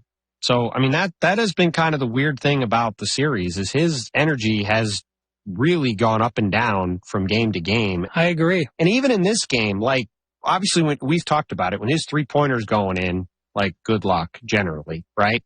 He still was floating around the perimeter shooting a lot of jumpers. He at least started the game going inside. His first few baskets. He knocked down 2 threes and that's right. Before you could settle into your seat. He basically only. He didn't have a Game 1 there. What? Like obviously, Game 1. Didn't he have three? Didn't he have 3 paint baskets in the first quarter? No. He had 11 points and was 3 for 4 from the field. So no, he didn't have 11. I take it all back. Jackson, edit that out and make me look good. Thank you. It'll be. Look, Game 1, like we talked about coming out of Game 1, like. The thing that was so impressive about that was he was like, I'm going to go to the rim and I'm going to dominate the paint in this game, right?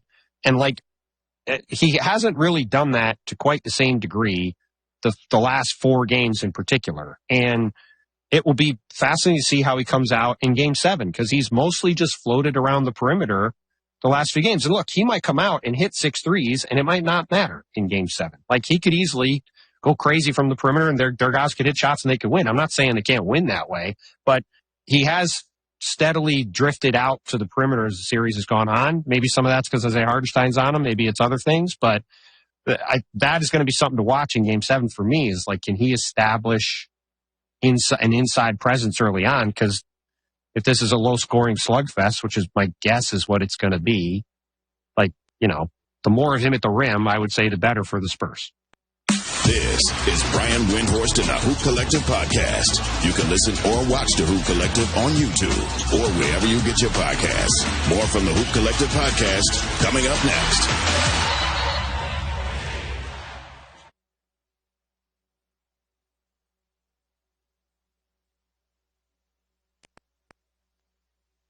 Every 40 seconds, a child is reported missing. That's 2,000 children every single day. It's a heart-wrenching reality that we can no longer ignore. Find the Children is a non-profit organization dedicated to helping find missing kids. You can be a part of their mission by donating your unwanted vehicle, running or not. Call 1-800-294-0222. We guarantee that you will receive the maximum tax deduction. We provide fast, free pickup with 24-hour response. Call 1-800-294-0222. Find the Children provides crucial resources to help find missing children and educational materials to teach kids how to recognize and avoid predators. Our recovery programs have a proven track record of reuniting kids with their families. It's time to act. Donate your unwanted or unused car. Help us build a world where every child is safe. Pick up the phone and call 1-800-294-0222. Together, we can bring these kids home safely. This advertisement was paid for in partnership with Cars R Us and Find the Children. This is Freddie and Harry on ESPN Radio and the ESPN app. I'm picky. I'm uppity when it comes to my crust. If it's not exactly what I like, I'm not eating it. If it's exactly what I like, I am downing every single bit of it. If I don't like it, I don't eat it. If I love it, I achieve it. Check out more from Freddie and Harry weekdays at 3 Eastern on ESPN Radio and the ESPN app. You know when you're locked in, focused, and fearless. Welcome to the WNBA. Your vision narrows. You can't look away. Every assist, every stop, every logo three. From beyond the logo. Every did you see that moment? You bet. What records are going to be broken this season? All of it, right here. Lock in. It's the WNBA on ESPN. All season long. Evan, Canty, and Michelle are unsportsmanlike. Players that have had multiple MVPs and multiple titles. Michael Jordan, Bill Russell, Kareem Abdul-Jabbar, LeBron James, Magic Johnson, Tim Duncan, Larry Bird, Steph Curry, Wilt Chamberlain. And if FGA pulls it off, he becomes the 10th name on that list. He's not on par with any of the players that I just listed. Unsportsmanlike. Weekday morning starting at 6 Eastern on ESPN Radio and on ESPN2. Sunday Night Baseball on ESPN Radio. Heated rivals take center stage in St. Louis. Way back there, and gone! Alex Bregman and the Chicago Cubs face Jordan Walker and the Cardinals. Swing a ball well struck deep to left center field, and it is a Jordan Walker grand slam! The Cubs and Cardinals on Sunday Night Baseball. Coverage begins at 6:30 Eastern with first pitch at 7:20 Eastern on ESPN Radio and on the ESPN app.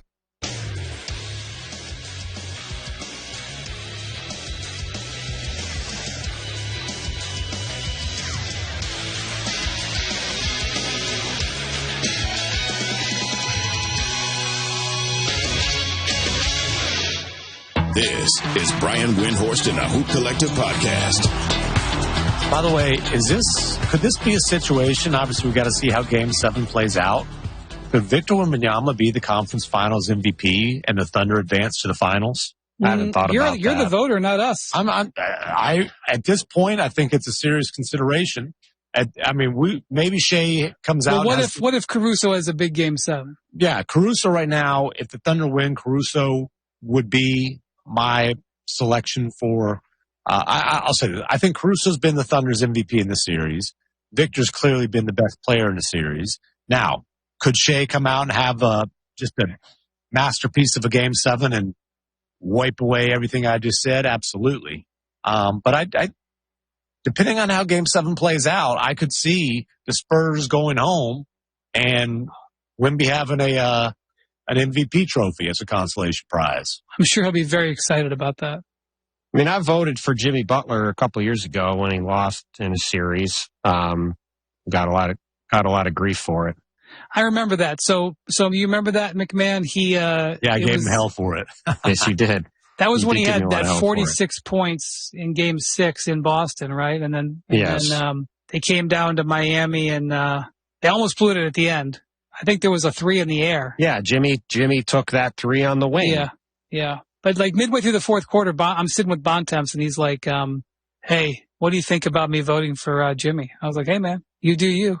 I could understand if somebody voted for Victor. I mean, I think a lot of this, to me, will probably, like you said, come down to this Game 7. I mean... Yeah, we should probably watch 48 more minutes at least. Yeah, but I would say going into Game 7, it's a valid thing. Like, when you look at how disrupted Oklahoma City's offense is whenever Victor's on the court, it's hard for me to say that it's not something you should do. And again, like Shea hasn't been that good. I'm with you. I think if Oklahoma City wins and Caruso plays well, barring some insane performance from Shea, I would vote for Caruso because he's been incredible, particularly in the wins in the series. But I could understand if somebody voted for Victor. Well, and look, Shea has been under 40% from the floor in 4 straight games for the first time really since he's established himself as a star. Right. And that's, to me, that's a stat that is indicative of Wemby's dominance on the defensive end. Like, Wemby's got a lot to do with that. You know, Shea will tell you, hey, I'm taking shots that I take all the time and make all the time. He's not getting there may a lot be of clean some looks. of that. He's not, even some of the shots he hit tonight. There's one he hit over Carter Bryant when it was great defense, and he just... Well, he hit one shot over the top of Victor with him all over him. It was impossible angle and he made it. Well, that's the thing. Like, you look at the way they're playing, right? He's either got Dylan Harper, who's big, long, and fast on him. He's got Stephon Castle, who's big, long, and fast on him. He's got Carter Bryant, who's even bigger, longer, and faster on him, even though he's a rookie and still makes plenty of mistakes. And then, oh, by the way, sometimes Victor gets switched on to him. Well, or if he can slip by those guys, Victor's waiting back there. I mean, there's somebody coming at him all the time, and he is not, he has not looked the same guy that he's always been. It's a credit to the defense the Spurs have played, and they're relentless, and it's the same thing we saw in the regular season. Their positional size across the board really gives the Thunder a lot of trouble, and it sort of negates the thing the Thunder are always able to do, which is just like outspeed and like react everybody, because these guys are bigger and just as fast in a lot of spots. Well, and the Thunder are without their second and third best creators, and I'm going to say they're without Jalen Williams right now. Hold on to that for a second. One thing. When we get to that, I think it'll be one someday. I think a big thing that happened tonight was Dylan Harper. Oh, that was a huge development. Dude, looking like Game 1 Dylan Harper again. That's been a long time coming.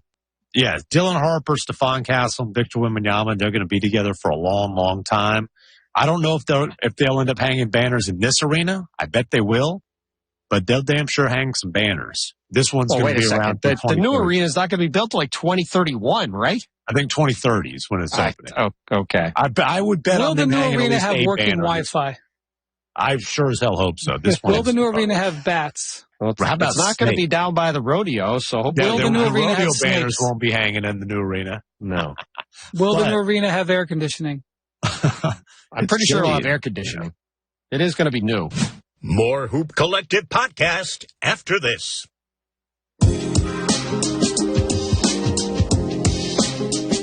Okay, so McMahon, can you take us through the J-Dub, Jalen Williams saga that took place before this game tonight and what you saw from him when he did get on the court?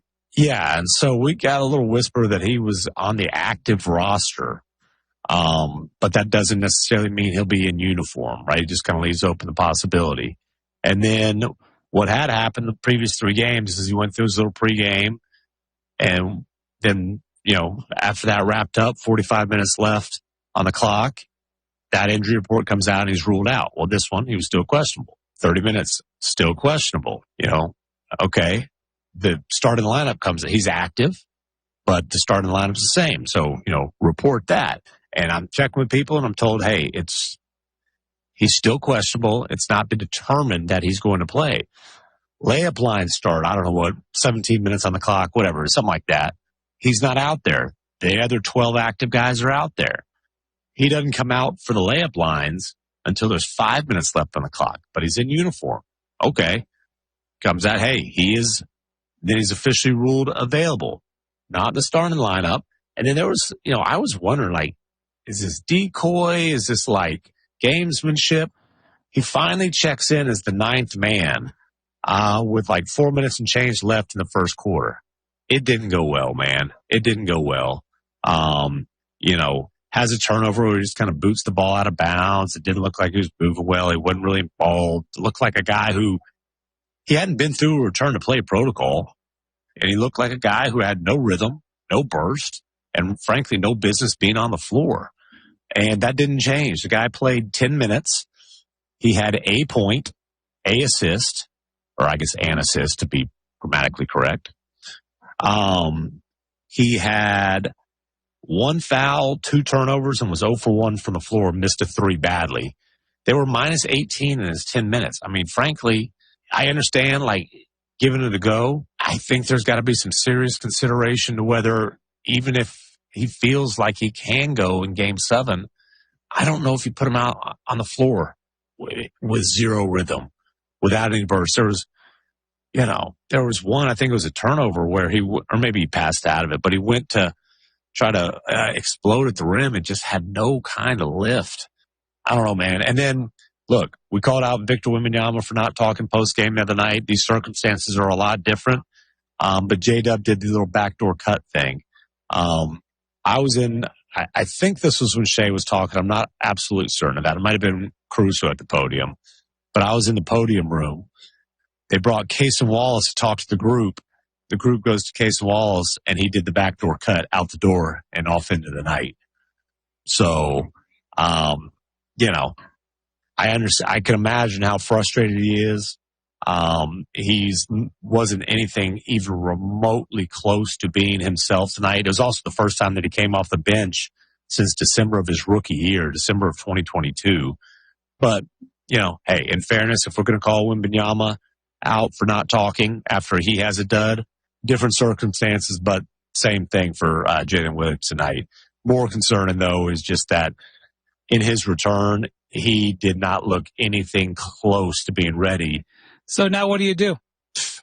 Again, I think they've got to have serious discussions about whether. I don't know if you can put him out there because it's Game 7. You just can't. I would say no. I don't think. I mean, here's the thing. I don't think you tip your hand. I think you dress him. Well, no kidding. They wouldn't tip his hand if he had a broken leg. They would call him questionable. This series is such a physically demanding series. And both these teams, the Thunder are a little bit faster. Obviously, the Spurs are bigger. But these teams are so physically imposing on both ends that you can't be going into this thing at half speed and have it any chance to survive. And that, I don't mean that as any criticism at all of Jalen Williams. God bless him for trying to play today. Like, obviously, this is the time of year when everybody wants to be out there. And if you're out there on one hamstring, you just don't have any burst. And this Spurs team, to your point, McMahon, this is not a team you can, guile your way around against. They're coming at you. There's a lot of burst on that San Antonio. Yeah, and they're coming at you 1,000 miles an hour all the time. They're relentless in that way. And it's just, I think the Thunder have to look at it and say, and look, maybe he miraculously improves over the next 2 days, but if he's anywhere where he was today going into Game 7, I would not try it again if it was me. They have a formula where they can win without him. This is not like, they have no chance without him. Secondly, especially at home. They just did it in Game 5. Yeah, secondly, in a Game 7, look, maybe they will watch him in practice or shoot around on Saturday and be like, you know what, he's 10 times better, as you said. This is Brian Windhorst and the Hoop Collective podcast. You can listen or watch the Hoop Collective on YouTube or wherever you get your podcasts. More from the Hoop Collective podcast coming up next. If you've ever thought about remodeling your bathroom but were worried it would take too long or cost too much, then stop worrying. Right now, Jacuzzi Bath Remodel has designed a collection of high-quality custom products and perfected the one-day remodeling experience so you can enjoy your new bathroom faster than ever before. It's a worry-free bath remodel from the most trusted brand name in the business, Jacuzzi. A jacuzzi bath system fits in your existing tub space. It's a no-mess installation with an amazing style selection, factory-certified installers, and a limited lifetime warranty. Call 800-717-4599. That's 800-717-4599 right now and get 50% off installations with no interest and no payments for 12 months. Replace that old bathtub today with a walk-in shower for a safer bathing experience. If you have lived in your home for over 15 years, it's time to remodel your bathroom. For a virtual or in-home appointment, call 800-717-4599. That's 800-717-4599. 800-717-4599. The Rich Eisen Show. Hi there, Dr. O'Neill. How are you? Are we starting now? Yeah, we're already on. Oh, okay, I'm sorry. Hey, brother, is this on? What if you'd said something like inappropriate, or that would have been fantastic? That would have been really fun. No, we're on. First of all, I would never say anything appropriate to the lovely, beautiful wife of the great Hall of Fame Rich Eisen. It's not my stuff. No comment. The Rich Eisen Show, weekdays from noon to 3 Eastern on ESPN Radio, ESPN Plus, and on Disney Plus. Exclusively on ESPN, softball's elite are ready for showtime. Witness this era of greatness as a generational class cements its legacy. Have we ever seen a lineup so dominant? Don't miss this moment. It will last forever. The journey to the Women's College World Series Championship continues through June 5th on ABC, ESPN, and the ESPN app, presented by Capital One. Evan, Canty, and Michelle are unsportsmanlike. You can say that there aren't 68 teams that can win the national championship in college basketball. It doesn't stop March Madness from being fun. So I think that there's an argument to be made that expanding the playoffs is going to be a little more entertaining. But I think it also creates a lot of runway for these teams to prepare to do what it takes in order to develop players so they can be at their best once we get to playoff-style football. Unsportsmanlike. Weekday mornings starting at 6 Eastern on ESPN Radio and on ESPN2. ESPN is now the home of MLB.tv. If you have the ESPN Unlimited plan, you'll get a $15 discount on the 2026 seasonal MLB.tv package. And if you don't, no problem. When you sign up for MLB.tv, you'll receive a 1-month free trial of ESPN Unlimited. Cancel anytime without losing your MLB.tv access. Get in on the action at stream.espn.com.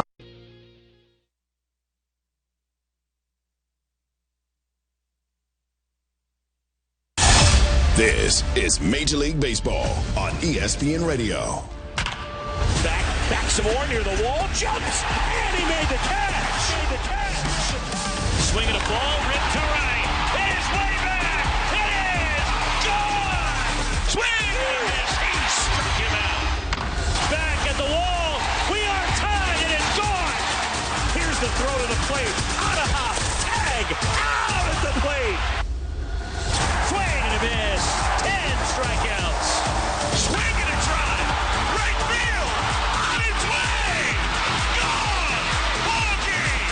A walk-off grand slam.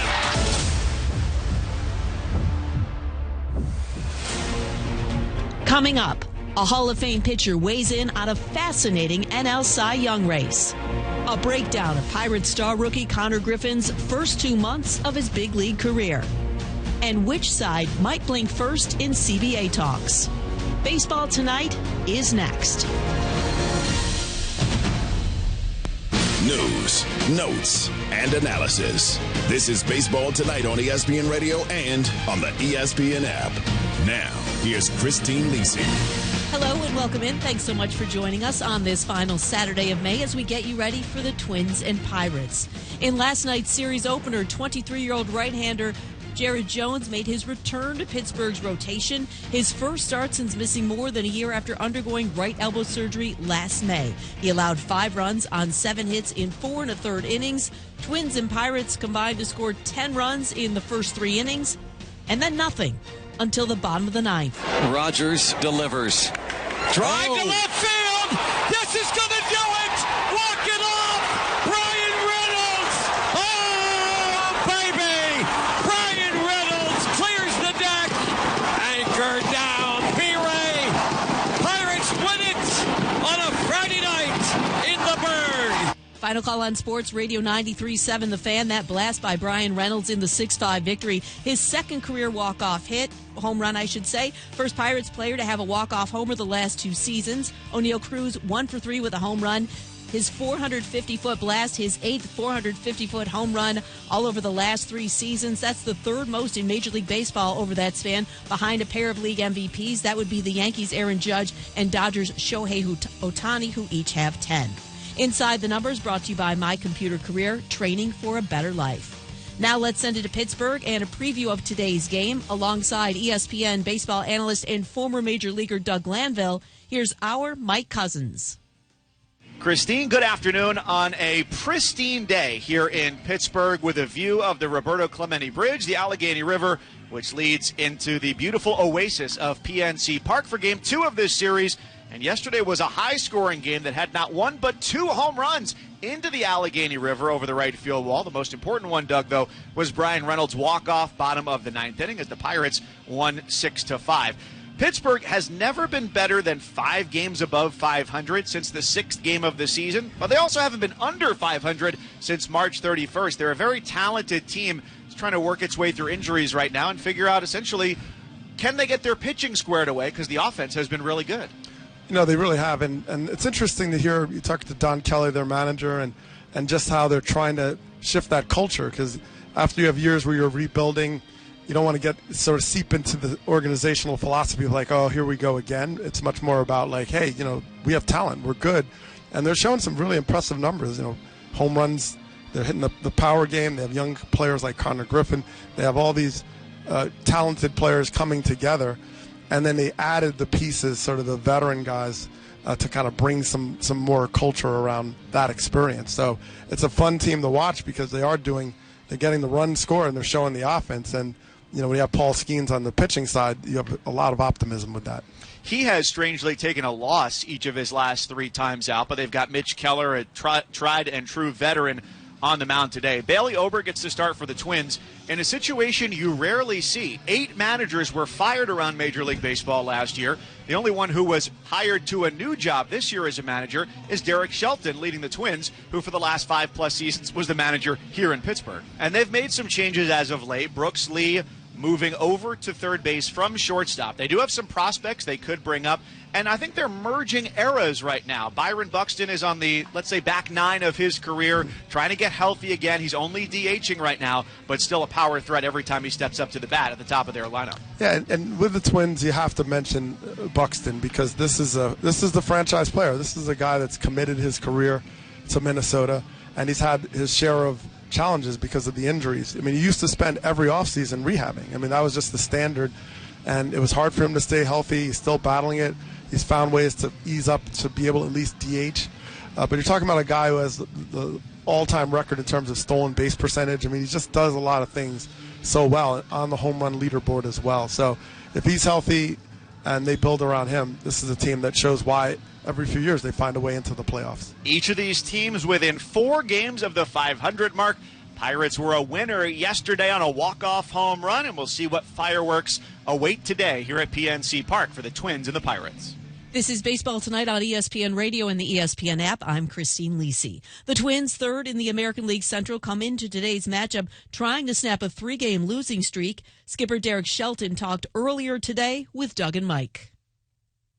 A big move on the left side of your infield over the last week or so as Brooks Lee makes the move over toward third base. So you've got a couple different guys who have played shortstop. What's the plan there for the near term and the long term as you figure out who's going to be the future at short? Well, I think the future we'll kind of worry about down the road. I think in the near term, we have 4 guys that can play there. Brooks can go back and play there. We moved him to third. Tristan Gray, who's there today. Ryan Kreidler, and then we also have Orlando Arcia, who's playing third base today, but was an all-star in 23. It's short for the Braves. So we have multiple options. I think one of the things that we've looked at with our club is trying to make it as versatile positionally as possible. As Byron Buxton works his way back to full health, is it a type of situation where, given his amount of time in the big leagues, he can tell you and say, here's when my body is ready and I'll be ready to go back in center field? Yeah, in terms of Buck, you have to trust him. I mean, this is a guy that knows his body better than anyone. He's battled through, a variety of injuries. The most important thing for us is Byron Buxton being in our lineup. So if that means being at DH, then we have to do that. I think on the versatility point, like the last question, Kreidler can go out there.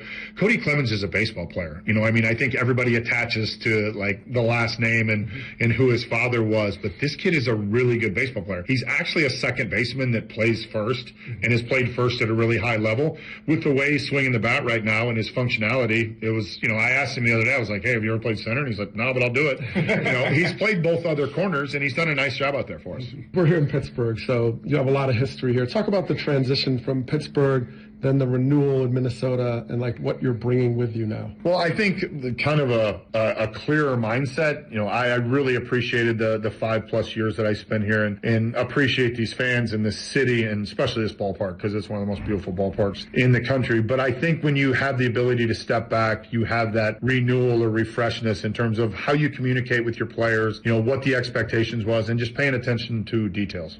Derek, thanks so much for the time. Good luck. All right, thank you. Christine, back to you. Guys, thank you. We now welcome in ESPN MLB insider Jeff Passan. This week, Jeff, Major League Baseball Players Association and MLB owners each presented their first proposals for the next collective bargaining agreement. So what's the easiest way to summarize both proposals? They're speaking different languages.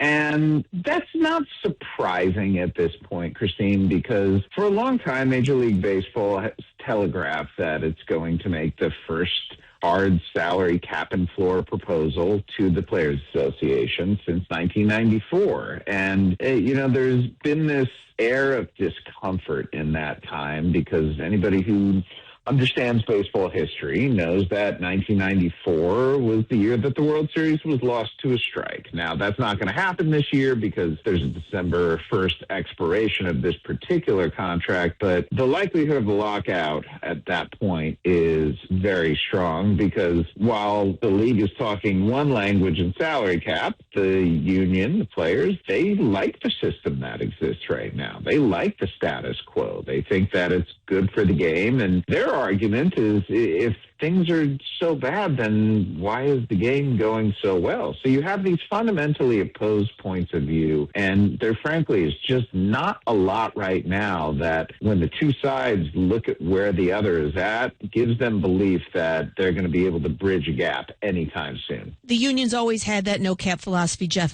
as you've mentioned. Do you see them modifying that stance at all?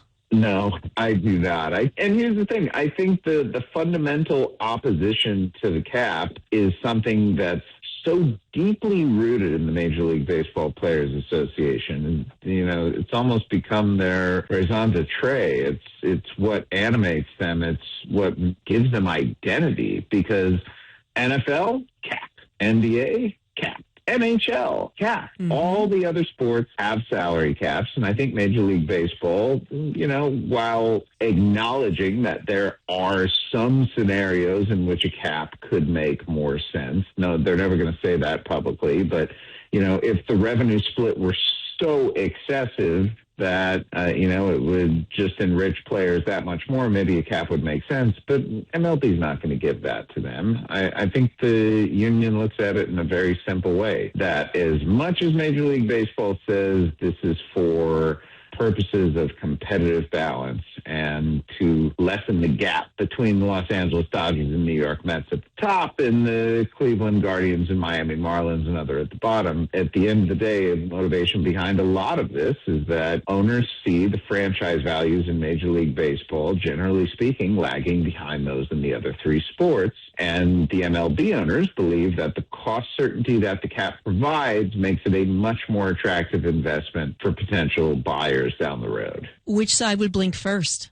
The $1 million question. The union thinks the owners will. The owners think the union will. And I don't know what the truth is because this is still an unfolding story. There are so many levers that have not been pulled yet. And we just don't know how either side is going to react when being faced with the possibility of no money coming in. I mean, the players have a war chest. The league has a war chest. That's all perfunctory at this point. It just matters who's losing more. And right now, we don't know. On both sides, but especially on the owner side, the expiration of the national television contract after the 2028 season, Christine, is like the guillotine that's hanging over these proceedings because baseball is going so well right now. And there are television networks and streamers that are lining up to have the World Series on their airwaves. And if you go to any of them and ask, how much less attractive is a product that has alienated its fans by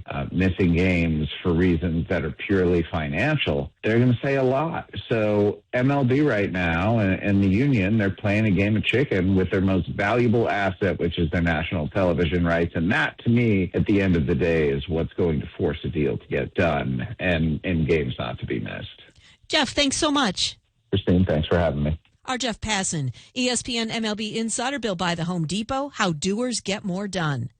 Coming up, we take a closer look at the amazing season of Phillies ace Christopher Sanchez. You're listening to Major League Baseball on ESPN Radio and the ESPN app.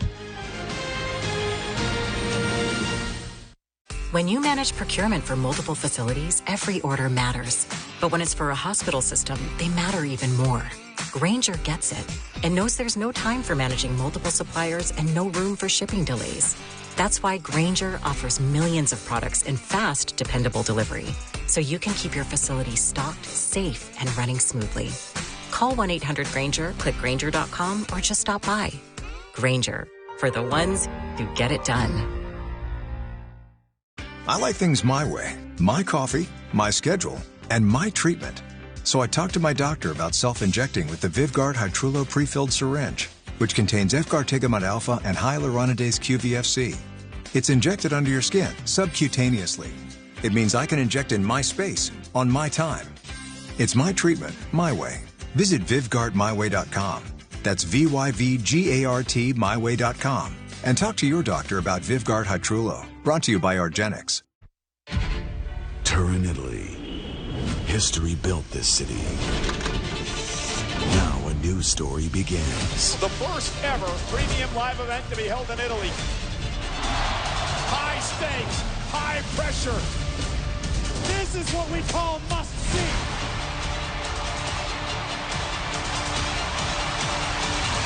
Stream Clash in Italy Sunday at 2 p.m. Eastern on the ESPN app with the ESPN Unlimited plan. The Rich Eisen Show. Give us 2 quick facts about sharks. The great hammerhead, they have these pockets under their face that pick up the electromagnetic field that we all give off. You've proven my point. Shay knows things about it. Yeah. So, like, they can find you basically off your heartbeat, even if you're hiding. The Mako is the fastest shark in the water, and my most feared shark is the tiger shark because he eats everything. The Rich Eisen Show from noon to 3 Eastern on ESPN Radio, ESPN Plus, and on Disney Plus.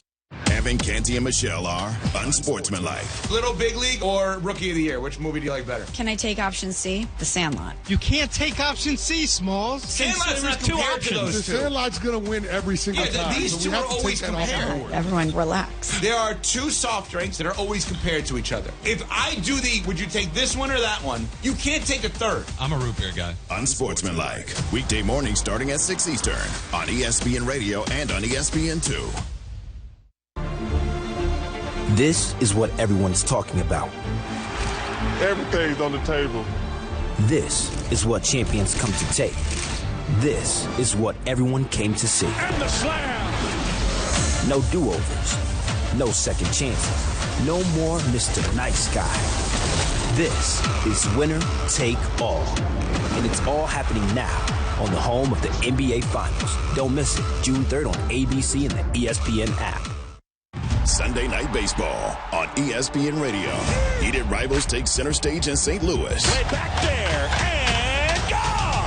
Alex Bregman and the Chicago Cubs face Jordan Walker and the Cardinals. Swinging a ball, well struck, deep to left center field, and it is a Jordan Walker grand slam! The Cubs and Cardinals on Sunday Night Baseball. Coverage begins at 6:30 Eastern, with first pitch at 7:20 Eastern on ESPN Radio and on the ESPN app. The Stanley Cup Final on ABC is more than a quest for the cup. It's 134 years of putting it all on the line and the heaviest 35 pounds ever lifted. It's broken curses and broken hearts. But for those chasing it, it's everything. The only question is, who will take it? You just have to watch the Stanley Cup Final presented by Geico on ABC and the ESPN app. You're listening to Major League Baseball on ESPN Radio and the ESPN app. I'm Christine Lisi, getting you ready for the Twins and Pirates. First pitch from Pittsburgh in 18 minutes. Bailey Ober and Mitch Keller on the hill. Jacob Mizorowski, Paul Skeens, Shohei Ohtani, Christopher Sanchez, just a few of the names in a loaded race for the National League Cy Young Award. So who's got the inside track? A guy who knows a thing or two about good pitching. Hall of Famer CC Sabathia recently weighed in on the topic. Wow, I think Christopher Sanchez has have the edge, right? He's got 44 scoreless innings. I mean, having a chance to watch him pitch and, everything is like going down. Like everything is where everybody's trying to pitch at the top of the zone. He's got everything working down. He's not walking people. So it's been a lot of fun to watch him pitch. Obviously, Shohei's doing what he's doing. 6 no-hit innings last night, but 4 walks. You got Paul Skeens. I got a chance to see Jacob Mizorowski earlier this month, and he was, electric. So, they got a lot of good arms in the National League. It'll be fun, to watch this race come down, how it's going to come down to the end of the summer. Baseball Hall of Famer CC Sabathia on SportsCenter. For more on the incredible May that Philadelphia's Christopher Sanchez had, here's ESPN Radio's Jim Basquill. Swing and a miss, he got him. And pounding his fist into his mitt, Christopher Sanchez puts up another scoreless inning. It's 7 scoreless today. With that performance, Christopher Sanchez became the 6th pitcher since 1893 to throw 7+ innings and allow no runs in 5 straight starts. Sanchez into his windup. Here's the pitch. Swing and a miss, struck him out. More emotion from the left-hander as he's got 10 strikeouts. The 2025 NL Cy Young runner-up is now up to 44 2/3 consecutive scoreless innings, breaking Grover Cleveland Alexander's Phillies franchise record. It's the 2nd longest scoreless streak by any pitcher over the last 35 years, an inning behind Zach Greinke's 2015 run. Sanchez tossed 39 scoreless innings in May alone, the 2nd most scoreless frames in any month since 1920. Phillies manager Don Mattingly. He's been amazing from the standpoint of it just seems like every time out, no matter what team or who it is, it just kind of keeps going. Sanchez is just the 2nd pitcher with 45 strikeouts and no runs allowed over a 5-game span since 1893, joining a run by another lefty, Chris Sale, in 2018. The ballgame is over. Christopher Sanchez pitches a gem today in Pittsburgh. A 6-0 shutout with a career-high 13 strikeouts. I'm Christine Lisi. This is Baseball Tonight on ESPN Radio and the ESPN app. First pitch for the Twins and Pirates just after the top of the hour. Routine maintenance saves you headaches. That's why drivers trust Napa Full Synthetic Motor Oil, paired with Napa Gold filters. The synthetic formula fights sludge, keeps deposits from building up, and holds up in extreme temps. And when you match it with a filter that meets or beats specs, you're covering the whole system, not just changing oil. It's a complete solution that keeps your vehicle running smooth day after day, mile after mile. That's Napa know-how. Joining us now is MLB.com Pirates reporter Jason Mackey. Jason, Pittsburgh Pirates ace Paul Skeens has been on a run not seen in Major League Baseball since 1913. In his first 67 big league starts, a 2.12 ERA across 386 innings pitched, 4th lowest ERA by a pitcher in big league history before the age of 24 per MLB's Sarah Langs. Yesterday was his 24th birthday. So describe for us what it's like to see Paul Skeens pitch on a regular basis. Oh, my goodness. It is a treat. And honestly, I don't remember the last Skeens start I missed, but we're guilty of taking it for granted in Pittsburgh. It's so special. And what I like the most about watching Skeens is the fact that he's a pitcher. We see so many pitchers who are more throwers, and they don't know sort of what they're doing. Skeens is so good at changing a game plan inside of a game. If something's working, he'll accentuate it. If something isn't working, he'll downplay it. He's able to read swings and adjust the hitters on the fly. The way he's able to add and subtract to individual pitches. It's just such a treat. It feels like you're watching a video game sometimes. I try to not allow that to happen. I try to take it in, but boy, he is something else. He's very much like you folks have been spoiled with Sidney Crosby, the Penguins captain, all these years, yeah, right? Pretty much. To get to watch somebody like a generational talent on the diamond like that. Jason, what's the importance of Jared Jones back in Pittsburgh's rotation, and how did he look to you last night? Yeah, he looked a little amped up. Jared, as reserved as Paul can be sometimes, like Jared it's yin and yang a little bit. He's really high energy.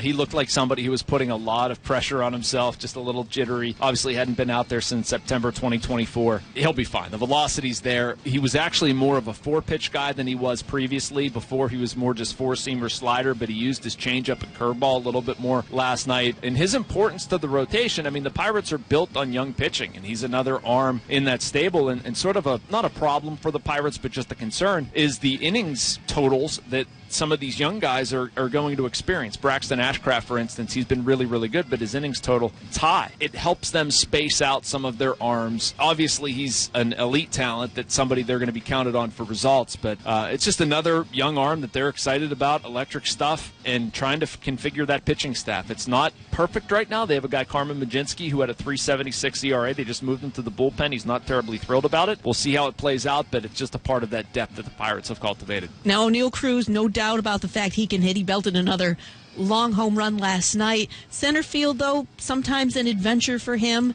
How much longer do you see him being the everyday guy in center for the Pirates? For a long time, or okay. At least as long as his contract dictates. I agree with you that it hasn't been great defensively in center field, but we saw last night when the guy swings and puts a ball in the Allegheny River and it goes 450 feet and he does these electric things. He's produced at the plate. They're trying to rotate a little bit more, DH him, get him off his feet. He's been dealing with some fatigue, but what he offers defensively, they're willing to live with the shortcomings defensively, and there's really nothing else they can or should do. Right now, he, is a possible 30, 40 player, and they're getting him for $3.5 million. So they're working with him. He has put in a ton of time defensively. I admire the work he's done. It hasn't been great. I agree. I've watched it. I've seen the numbers, but there's just not much more they can do at this point. Jason, entering today's game, the Pirates are 6 games out of the NL Central lead. What are their trade deadline plans? Kind of TBD, to be honest with you. I mean, one of their biggest areas of need or weakness is the bullpen, like a lot of teams, I think you would say. They've frittered away far too many games. They've also got some strategy that we're seeing implemented here. Carmen Majinski, again, I mentioned earlier, going to the bullpen. They had a guy, Wilbur Dotel, throw 3 scoreless innings last night. He's a converted starter that they're using him as kind of a long man, and they're using that to address a need. But, I mean, right now, their bullpen needs work. They've had back-end guys, quote-unquote, Dennis Santana, Isaac Mattson, Justin Lawrence. Dennis Santana has really struggled this year. Isaac Mattson's in AAA, and Justin Lawrence just got DFA'd. They have not had any bridge. Gregory Soto was a great sign in the offseason.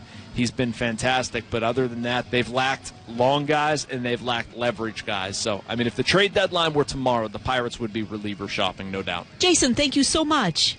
Of course. Thank you for having me. I appreciate it. MLB.com Pirates reporter Jason Mackey. Pittsburgh's 30-28 on the season and will be 500 or better through its first 60 games of a season for the first time since 2023. As we mentioned earlier, 6 games off the lead in what's currently considered the best division in baseball, the National League Central. Earlier today, Pirates manager Don Kelly sat down with Doug and Mike. We unfortunately won't see Connor Griffin, who's managing some forearm pain at shortstop. He's able to DH for you guys. 20 years old, already signed to a long-term deal. What has his adaptation been to the major leagues like? For a 19-year-old coming up, and how quick he's responded to challenges, how he's been able to adapt and understand and adjust how major league game and how pitchers are attacking him. You don't see that sometimes from veteran players. He's been so good at adapting and adjusting extremely quickly. Talk about mentorship, because, it's hard to do this job alone. Certainly you have the staff, but you also have this incredible relationship with Jim Leyland, who is in the same chair. What has that been like, and what is he giving to you as you've given back to him? Oh, man, he's been phenomenal. Just from growing up a Pirate fan and idolizing him as a fan, and then to get to play for him in Detroit for 5 years, and now to be sitting in the same seat that he did. It's completely humbling that to have that relationship with him, that I can pick up the phone and call him, and he's not afraid to pick up the phone and call me and let me know, sometimes good and sometimes questioning and challenging me in different ways. The history even goes further back, trick-or-treating days. So can you talk about that history with Jim Leyland? Oh, yeah. Being a kid here growing up in Mount Lebanon, always had to hit Leland's house up because they gave out the big-size candy bars. He better have, yeah. He better have as a manager. That's what I told my wife. Now that I'm managing, we better be giving out the big-size bars, too. Don Kelly, thanks so much. Good luck. Thanks, guys. Christine, back to you.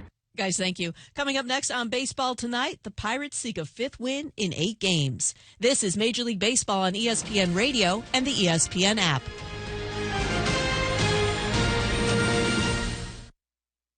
Buster Olney here for La Quinta by Wyndham. Summer mornings move fast, whether you're heading to the job site or catching the first pitch. But not every hotel makes it easy to start your day right. At La Quinta by Wyndham, you can wake up to a free Bright Side breakfast, including hot waffles, fresh fruit, eggs, yogurt, and more. It's the kind of lineup that helps you knock your morning out of the park. And while you're at it, book your next work trip at laquinta.com to earn Wyndham Rewards points with your qualified stay. Tonight, La Quinta, tomorrow you shine. Terms and conditions apply.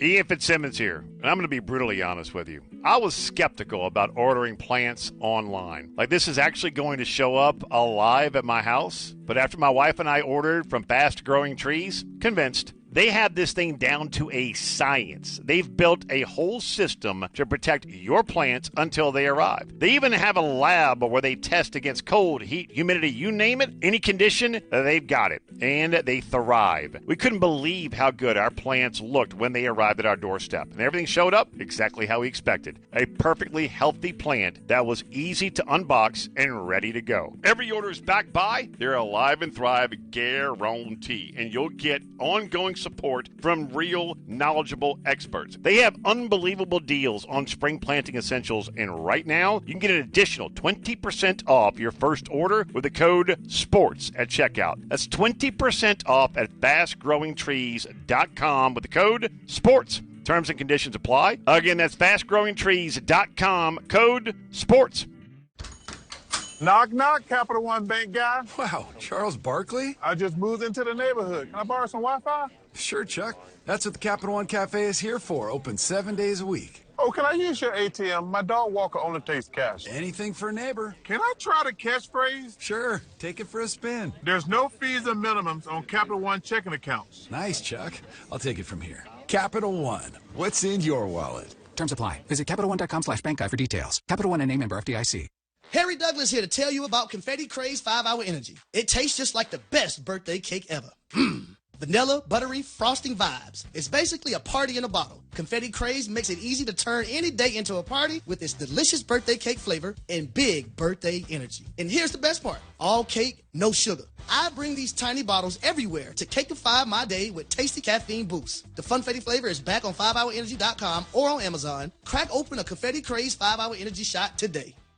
Rich Eisen here. Running a small business means every hire matters. A bad hire costs time and money, but the right one helps your business grow. The challenge? Finding that person without sorting through resumes. That's where LinkedIn Hiring Pro comes in. It screens candidates so you can focus on conversations with qualified talent. With Hiring Pro, you can hire with confidence and build the team you need. Join the 2.7 million small businesses using LinkedIn to hire. Get started by posting your job for free at linkedin.com/Eisen. Terms and conditions apply. Hey, John, why so glum? I just got let go. The company's downsizing. This is the 3rd time in the last 2 years. I'm done with this. Have you thought about My Computer Career? I've heard they can train you for a career in IT in just a few months, including cybersecurity and the basics of AI. And you don't need prior training or experience. Now that's a recession-resistant career. Wow, thanks. I'll check them out. Go to mycomputercareer.edu and take the free career evaluation. Mycomputercareer.edu, an Elite CompTIA certification partner. Financial aid is available to those who qualify, including VA benefits. One of life's greatest mysteries has finally been solved. Who let the dogs out? Spruce, spruce, spruce. It's Spruce, the weed and grass killer that's safe for use around people, pets, and bees. When used as directed, spray the leaves for visible results in just 1 hour, and dead weeds in just 1 day. You spray, they play. Spruce, pet friendly, weed deadly. Find wherever weed killers are sold.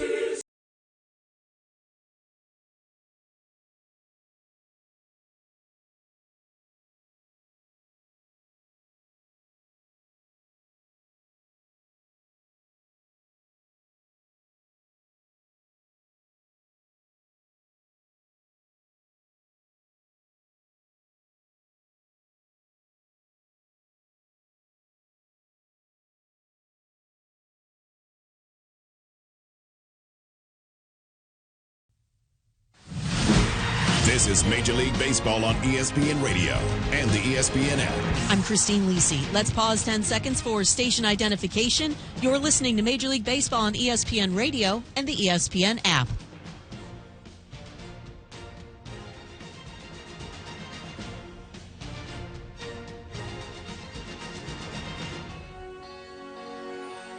Major League Baseball on ESPN Radio and the ESPN app is presented by Progressive Insurance. Cars, homes, boats, motorcycles, RVs, and more at Progressive.com. Let's get you on out to Pittsburgh. Alongside Doug Glanville, here's Mike Cousins. Christine, thank you so much. If we were to invent the perfect day for baseball, it would look like what it does today here in Pittsburgh. Cerulean skies, the lights are on, the wind is blowing, and everybody's having a good time so far. 70 degrees here for Game 2 of this series. Won in walk-off fashion on a 2-run, bottom of the ninth home run yesterday by Brian Reynolds of the Pittsburgh Pirates, who are 30-28. They're in the most competitive division in baseball, the National League Central. 6 games out of first, last in the division. And the Minnesota Twins, 27-31, 6.5 games back in the AL Central, sitting in third place. So we set the scene with Doug Glanville's game plan, brought to you by Kubota, your compact equipment provider. Visit your local Kubota dealer today. Yeah, well, the scene is set. It's so gorgeous here. And you think about these two teams, the Minnesota Twins, kind of young. You have a manager that was over in Pittsburgh and Shelton trying to figure out what they're going to do with the next stage. And right now they have the chance of building on Byron Buxton, but the challenge that he's had is just staying healthy. Once again, relegated to the DH role. So the upside for them is trying to figure out tonight how to get to these Pittsburgh Pirates, who are a team that is on the rise. They're showing offensive capability. They're showing power. They got a great blend of young players coming up. And that's makes them one of the more exciting teams, where you see not only they matching the talent and the hope, but also the fact that they're putting up some of the numbers in a division where everybody is over 500. Paint of the Corners is brought to you by Sherwin-Williams. Capture moments in color with paint made to last. Mitch Keller, his 8th year in the majors, gets to start for the Pirates, all of them with Pittsburgh. And it's Bailey Ober, the big right-hander, 6'9", 260 pounds, who makes his 12th start of 2026, coming off an outing against the Red Sox where he lit up the strike zone. Well, their game plan is within how to approach these pitchers. And Ober is a guy that leans in a lot on his changeup. And so the key for the Pirates are going to have to figure out how to get that changeup up in the zone. He has a little trouble with the middle of the order. So I'm looking at O'Neal Cruz attacking that changeup. And on the other side, for the Minnesota Twins standpoint, they're stacking the lineup with lefties because Mitch Keller has heavy splits, where he's very effective against righties, not so much against lefties. A lot of different pitches, and they're going to have to run on him because Keller does not hold the running game very well. The Minnesota Twins, 12-17 on the road. That's 5th worst in the American League. Here are our starting lineups, brought to you by Energy Transfer, the company that safely moves energy, fueling your everyday life. Visit ittakes.energy.com to learn more. Their manager is Derek Shelton in his first year at the helm in Minneapolis, but was fired here in Pittsburgh last year after 38 games, as he was just a little bit into his 6th season. We'll talk about that more as the game goes along. Byron Buxton is the designated hitter, leading things off. 17 home runs this year. 12 of those have come in his last 24 games. The left fielder batting second is Trevor Larnach, who yesterday hit one into the Allegheny River 424 feet over the right field wall. Josh Bell played his first 5 years of his career here in Pittsburgh. Now with Minnesota, he bats third and plays first base. Cody Clemens is in center field, just the 3rd start of his career in center today, and he hits cleanup for the Twins this afternoon. In right field, batting 5th, is Austin Martin. His 24 walks lead the team. The catcher, Victor Caratini, bats 6th. Orlando Arcia plays in just his 8th game in the majors this year with the Twins. He's at third base today and bats 7th. Luke Keyshaw is the second baseman. He faces Mitch Keller for the first time. He bats 8th. And Tristan Gray, a former Pirates prospect, bats 9th and plays shortstop. This team hitting .236 in the month of May and a below league average of .689 for their collective OPS. On the other side, for the Pittsburgh Pirates, led by Don Kelly in his 2nd season, his first full year. He was the bench coach and took over last year for Derek Shelton. They line up with Spencer Horwitz, the first baseman, in the leadoff spot. He's on a 7-game on-base streak. Brandon Lau came over from Tampa Bay, plays second base and bats second. His 27 extra base hits are 7th most in the majors. The author of last night's walk-off home run, Brian Reynolds, is in right field batting third. He's had an extra base hit in his last 4 games. In the cleanup spot, third baseman Nick Gonzalez, 19 multi-hit games this year. He's just 3 off the major league lead. O'Neill Cruz, a 450-foot missile into the river in right yesterday. He bats 5th. He's in center field. Connor Griffin, the rookie, who's battling some forearm injuries right now. Usually their shortstop is relegated to designated hitter today, batting 6th. The catcher, Endy Rodriguez, bats 7th. Jake Mangum in left field. It's the only changeup to their lineup from yesterday. Mangum in for Justinson Garcia, batting 8th. And Jared Triolo, the shortstop, bats 9th. So they go up against, or the Twins go up against Mitch Keller. Now in his 6th year as a regular in the Pirates rotation. He was in 2023 and 2024, Doug, their opening day starter, until a young man by the name of Paul Skeens showed up here in Pittsburgh. And Keller is going to throw everything. I mean, he might actually throw his hat at some point. He has so many pitches: 4-seamer, sweeper, sinker, changeup, slider, curveball, and cutter. He leans in mostly the 4-seam, sweeper, and sinker. But heavy splits. Right-hander, very effective against right-handed batters. Lefties get to him a little bit. And the running game, he doesn't really pay much attention. So that's something the Twins can look to. Well, the day is just perfect. You're sitting in the sun. It's not hot enough that you might feel yourself getting a sunburn. You might if you're out there long enough. But with a good baseball game going on in front of you, there's nothing else to think about and nowhere you'd rather be. It's Keller into the windup, the righty's first pitch. It is swung on and grounded foul to the Pirates' third base dugout. We're underway 7 minutes after 4 o'clock here in the Steel City. And 70 degrees on an idyllic afternoon as the crowd continues to file in. Keller, 6'3", 213 pounds with an 0-1. And Buxton hammers that foul up the third base line behind Ramon Borrego, the third base coach. No balls and 2 strikes on Buxton. And Keller already showing the amount of movement he has. Nothing is straight coming out of his hand. Fastball sits around 94 miles an hour. One he throws most often is 0-2. Buxton, almost identical, ground ball foul, third base side again. Still no balls and 2 strikes on the 2-time All-Star and Silver Slugger winner from a year ago. Buxton, even though he's not at 100% right now, battling a couple of different injuries, still always a threat to go yard with 17 home runs. The 0-2 pitch, that just misses. 1 ball and 2 strikes. Fascinating numbers. 121 career stolen bases and only got caught 12 times. And that is actually the highest percentage of all time. It's hard to imagine. It's becoming a bit of a lost art. The 1-2 pitch, swing and a miss, strike 3. Sweeper from Keller, who confidently kicks the dirt around on the mound as the ball goes around the horn. 1 up and 1 down as he fans Byron Buxton. Yeah, just finally that last pitch he was able to locate away. Started in the zone, and that last second bend out of the zone gets Buxton to expand. Next up is the left fielder Trevor Larnach at 266 with 3 homers deep in the box. And he takes inside for ball 1. Larnach hit a long home run yesterday, 424 feet over the bleachers out in right field. Became the 54th player to hit one into the Allegheny River. And here he takes a strike, and the count is even at 1-1. And you thought that might be the most impressive homer of the day. It was for a little bit. Couple innings. Until O'Neill Cruz went 450 feet and into the river on the fly. Keller's windup 1-1. Larnach hits a slow roller over toward first base. Spencer Harwitz charges and taps the first base bag with his right foot. 2 up and 2 down. Defensively today, Don Kelly's Pirates. Spencer Harwitz at first, Brandon Lau at second. Jared Triolo, a Gold Glove winner, at short, filling in for Connor Griffin. Nick Gonzalez at third. In the outfield, Jake Mangum in left. O'Neill Cruz, a former shortstop, in center field. Brian Reynolds out in right. And Endy Rodriguez does the catching. 2 down for the former Pirate, Josh Bell.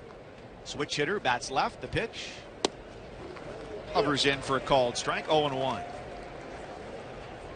Bell now in his 11th year, Doug.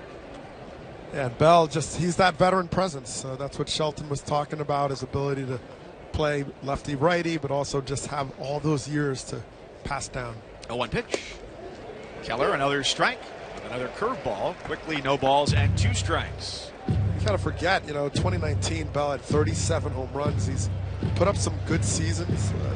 Overall, he hits a little bit better in terms of power and average against right-handed as a left-handed batter. He was an all-star here as a Pirate in 2019. The 0-2 pitch, swing and a miss, strike 3. Tidy start for Mitch Keller as he retires Buxton, Larnach, and Bell in order with a pair of strikeouts. And in the middle of the first, it's the Twins 0. The Pirates coming up for the first time. This is Major League Baseball on ESPN Radio and the ESPN app, presented by Progressive Insurance. If you work in university maintenance, Grainger considers you an MVP because your playbook ensures your arena is always ready for tip-off. And Grainger is your trusted partner, offering the products you need all in one place, from HVAC and plumbing supplies to lighting and more, and all delivered with plenty of time left on the clock, so your team always gets the win. Call 1-800-GRAINGER, visit Grainger.com, or just stop by. Grainger, for the ones who get it done. Every 40 seconds a child is reported missing. Find the Children is a nonprofit organization dedicated to helping find missing kids. You can be a part of their mission by donating your unwanted car. Call 1-800-294-0222. You'll receive the maximum tax deduction and we provide fast, free pickup. Call 1-800-294-0222. Donate your unwanted or unused car. Call 1-800-294-0222.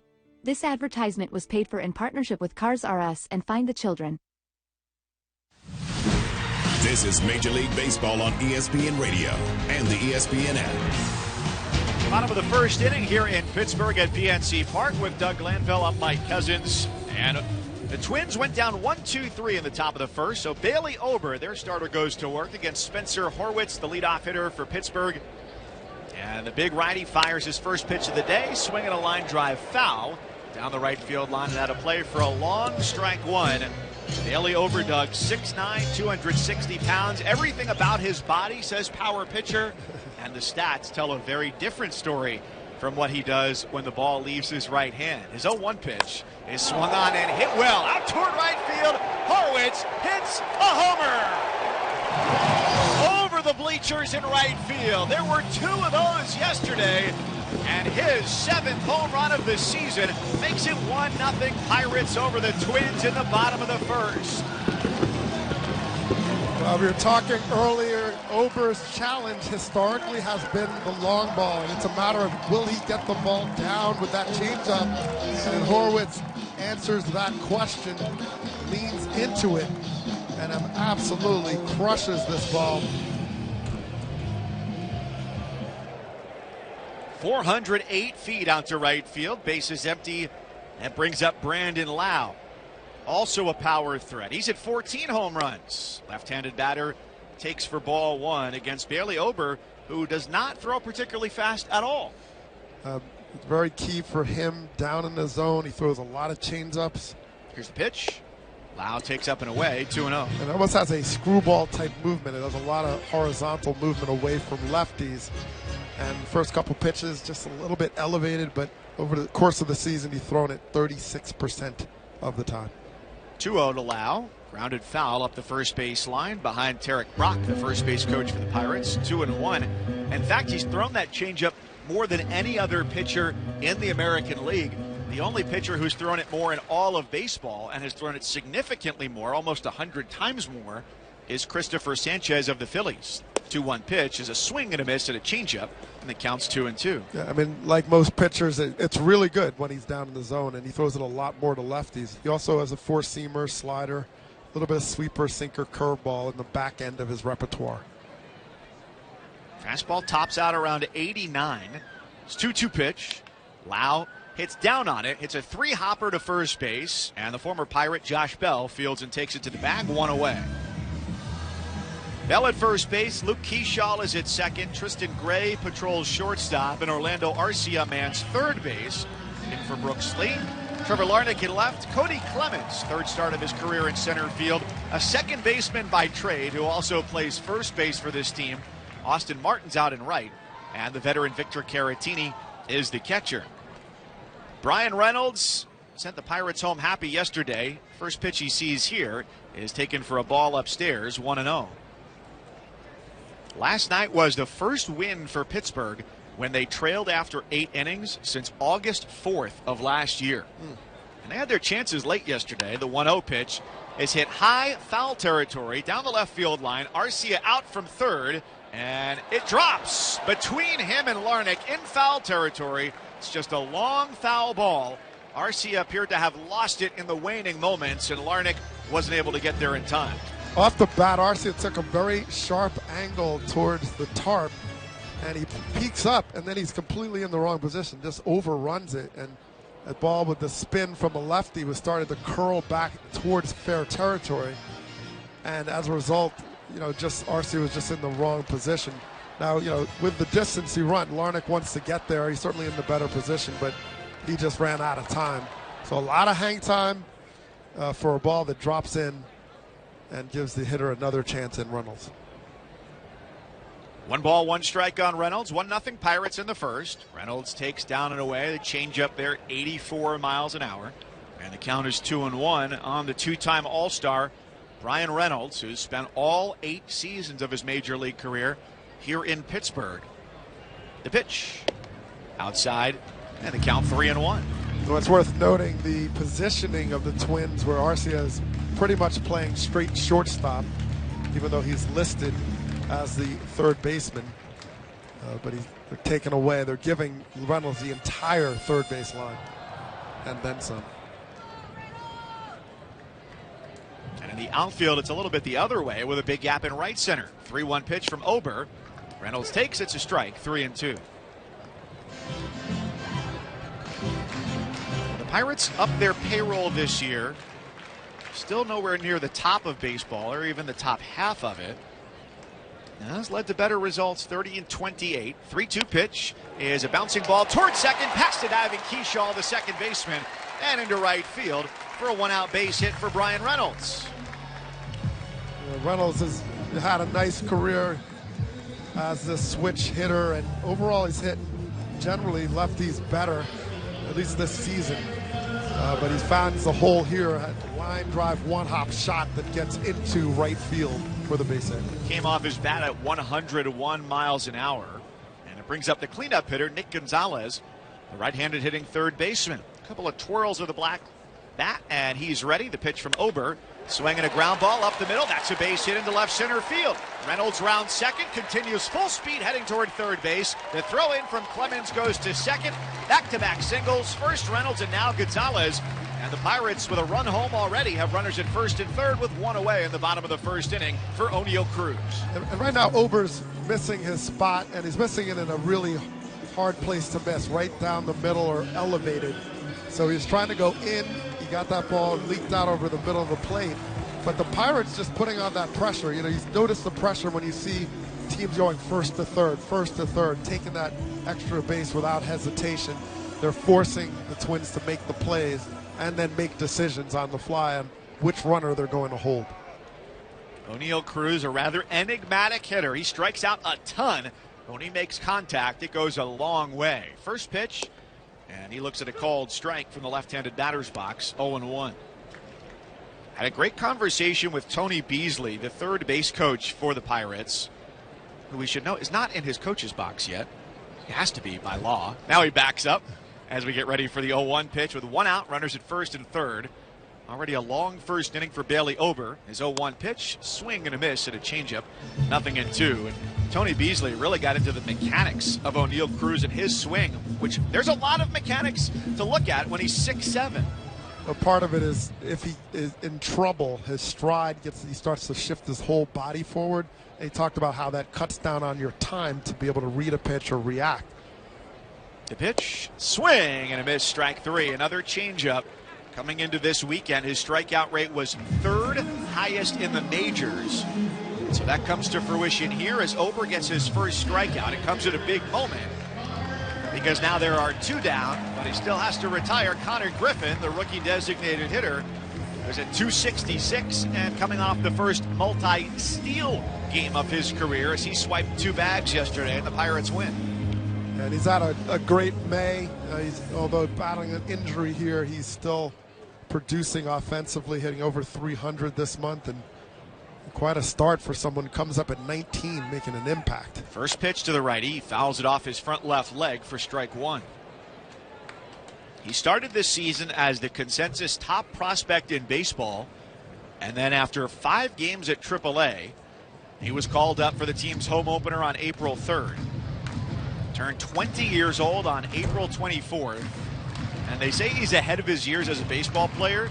He is too, as just a human being. He got married in January of this year to his high school sweetheart. I mean, that's a heck of a year he's had. The call-up, wedding, and just looks like he's going to have a phenomenal career. 2 out, runners at first and third. Bailey Ober to Connor Griffin with an 0-1 pitch. The righty works from the stretch and comes home. Up and in, 1 ball and 1 strike. And then he got professionally married a week after his call-up with a 9-year, $140 million contract, which is the largest in Pirates history. Yeah, I mean, he just, you see this more today where players are getting signed long-term, sometimes before they get here. 1-1 pitch is fouled away behind home and off to the right. Nice catch by a gentleman in the front row. Count is 1-2 on Griffin. You saw the debut called the game for Colt Emerson, for example, in Seattle. He signed the contract, and then he gets the call. The teams are assessing that risk and saying, look, lock this guy up. His upside, if he has the type of performance we expect year in, year out, that's going to be very expensive as a free agent. So let's take care of it. But you see why. The athleticism, the speed, the power, the potential. I mean, it's special. Ober heading to count 1-2, looking for back-to-back strikeouts to get himself out of the inning. Holds long at the belt, and the pitch is swung on and missed, strike 3. He fires a fastball at 88. That's about where he tops out and gets himself out of trouble. But Spencer Horwitz with a leadoff home run gives the Pirates a 1-0 lead. They strand 2 here in the first. We'll go to the second inning. It's Pittsburgh 1 and Minnesota 0. This is Major League Baseball on ESPN Radio and the ESPN app, presented by Progressive Insurance.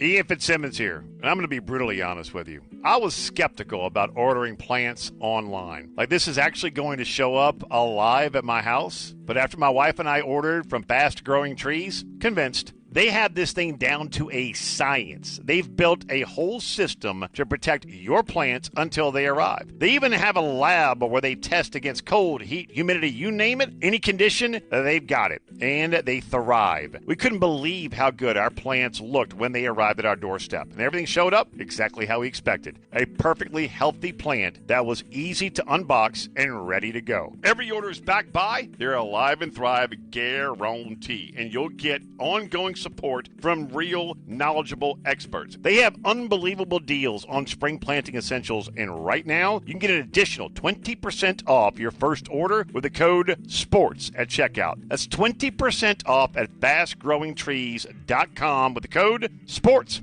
Terms and conditions apply. Again, that's fastgrowingtrees.com, code SPORTS. Major League Baseball. The big show is back and bigger than ever before. Pause! I'll take it from here. Oh, sure thing, Scout. This is MLB Clubhouse, the YouTube channel where kids run the show. This is a whole new ball game. It's third home run! With a spot for every member of your team. Slide into the home of major fun. MLB Clubhouse. Now on YouTube. This is Major League Baseball on ESPN Radio and the ESPN app. As the Pirates look for a series victory here in Game 2 of this set over the Twins, they lead 1-0 as we go to the second. First pitch swinging for the Twins here to start off the inning. Cody Clemens deep to left center field. It touches down where the grass meets the warning track. Jake Mangum, the left fielder, scoops it up, but not before Clemens scampers into second base with a leadoff double. Well, getting on the attack, Clemens gets a pitch where he can get extended.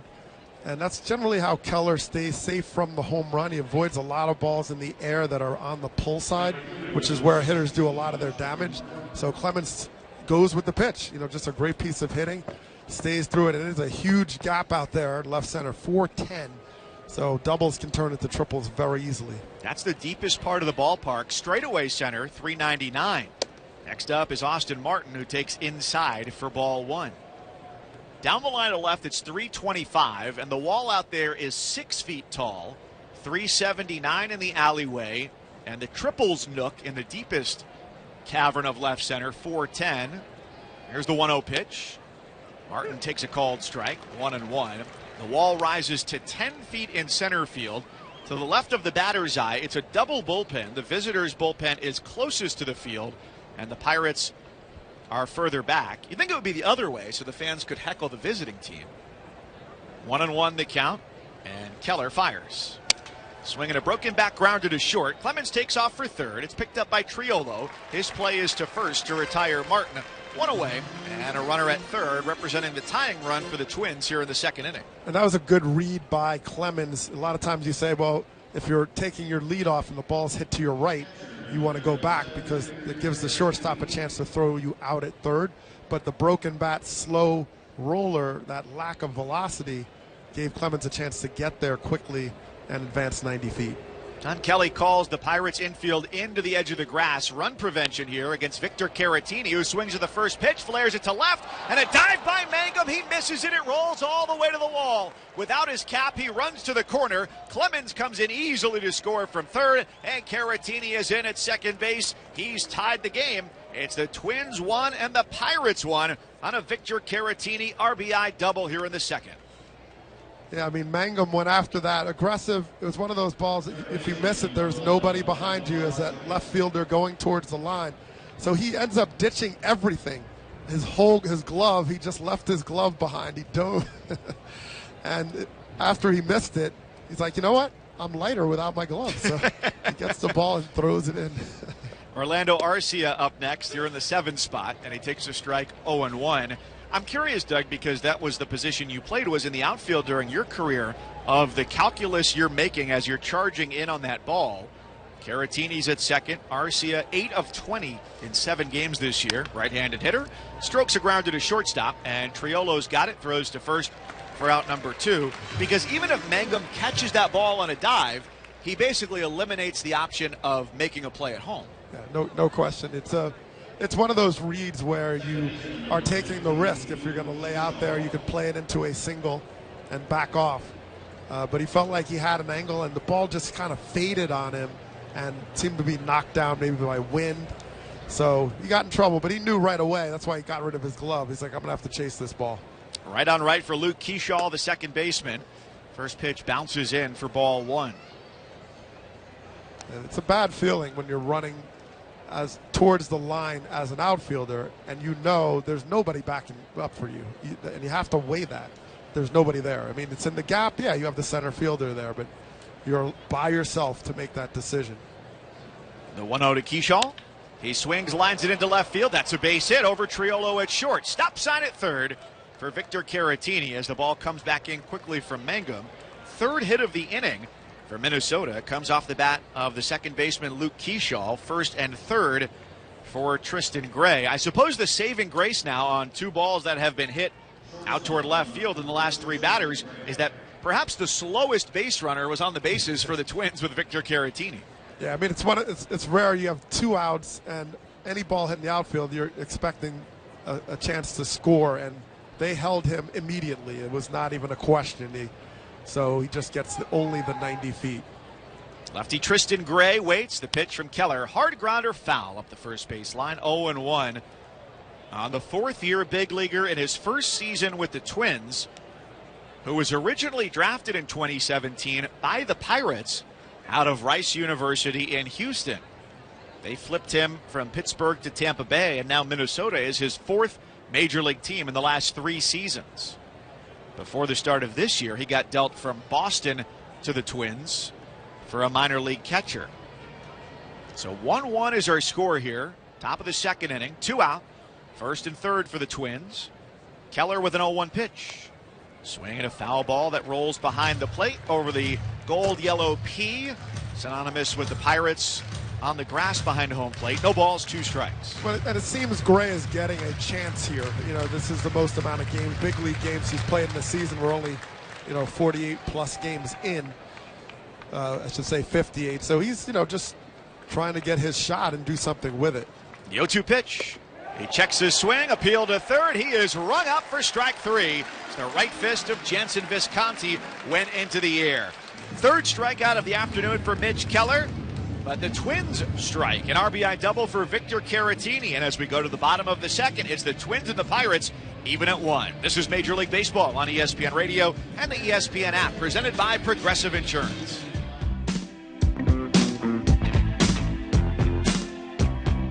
When your business grows, communication can get messy fast. Calls come in, texts stack up, and suddenly your team is working in different places without the full picture. That's where Quo comes in. Quo gives your business one shared number, so every call and text lives in one place. Your whole team can see the entire history. Everything stays connected, and nothing falls through the cracks. Money is on the line. Always say hello with Quo. Get started free, plus get 20% off your first 6 months at quo.com/ESPN. That's QUO.com/ESPN. When you manage procurement for multiple facilities, every order matters. But when it's for a hospital system, they matter even more. Grainger gets it and knows there's no time for managing multiple suppliers and no room for shipping delays. That's why Grainger offers millions of products and fast, dependable delivery, so you can keep your facility stocked, safe, and running smoothly. Call 1-800-GRAINGER, click Grainger.com, or just stop by. Grainger, for the ones who get it done. Ready to order? Yes. We're earning unlimited 3% cash back on dining and entertainment with the Capital One Saver Card, so let's just get one of everything. Everything? Fire everything. The Capital One Saver Card is at table 27, and they're earning unlimited 3% cash back. Yes, Chef! This is so nice. Had a feeling you'd want 3% cash back on dessert. Ooh, tiramisu. Earn unlimited 3% cash back on dining and entertainment with the Capital One Saver Card. Capital One, what's in your wallet? Terms apply. See CapitalOne.com for details. This is Major League Baseball on ESPN Radio and the ESPN app. The MLB app has you covered all season long. Get personalized highlights and push notifications just for you. Download the MLB app, the #1 app for live baseball. With Doug Landville, I'm Mike Cousins here at PNC Park in Pittsburgh. Pirates and the Twins in the middle game of a 3-game series, even at 1, bottom of the second inning. And it's a cold strike 1 to start off. Endy Rodriguez, the catcher for the Pirates. Bottom third of the order here with Rodriguez, Jake Mangum, and then Jared Triolo against the righty Bailey Ober. His 0-1 pitch. Swinging a fly ball, lifted high to right field.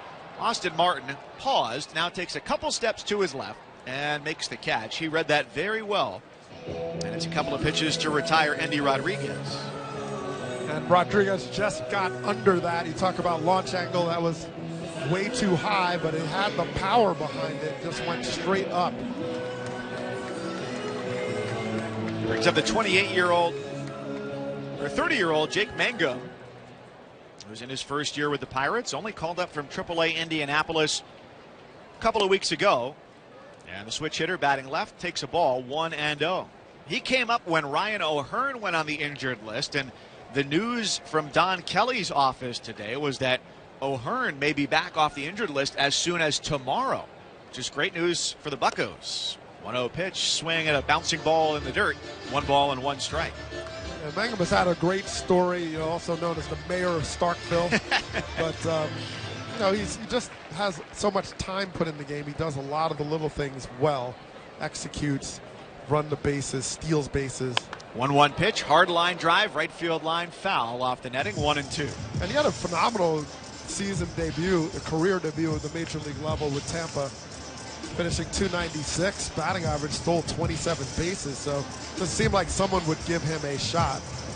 And right now that someone is the Pittsburgh Pirates. And the question is always, who's the odd man out when somebody comes back off the injured list, especially when it's a veteran as established as Ryan O'Hearn. Kicking the 1-2. And he pokes it foul, third base side out of play.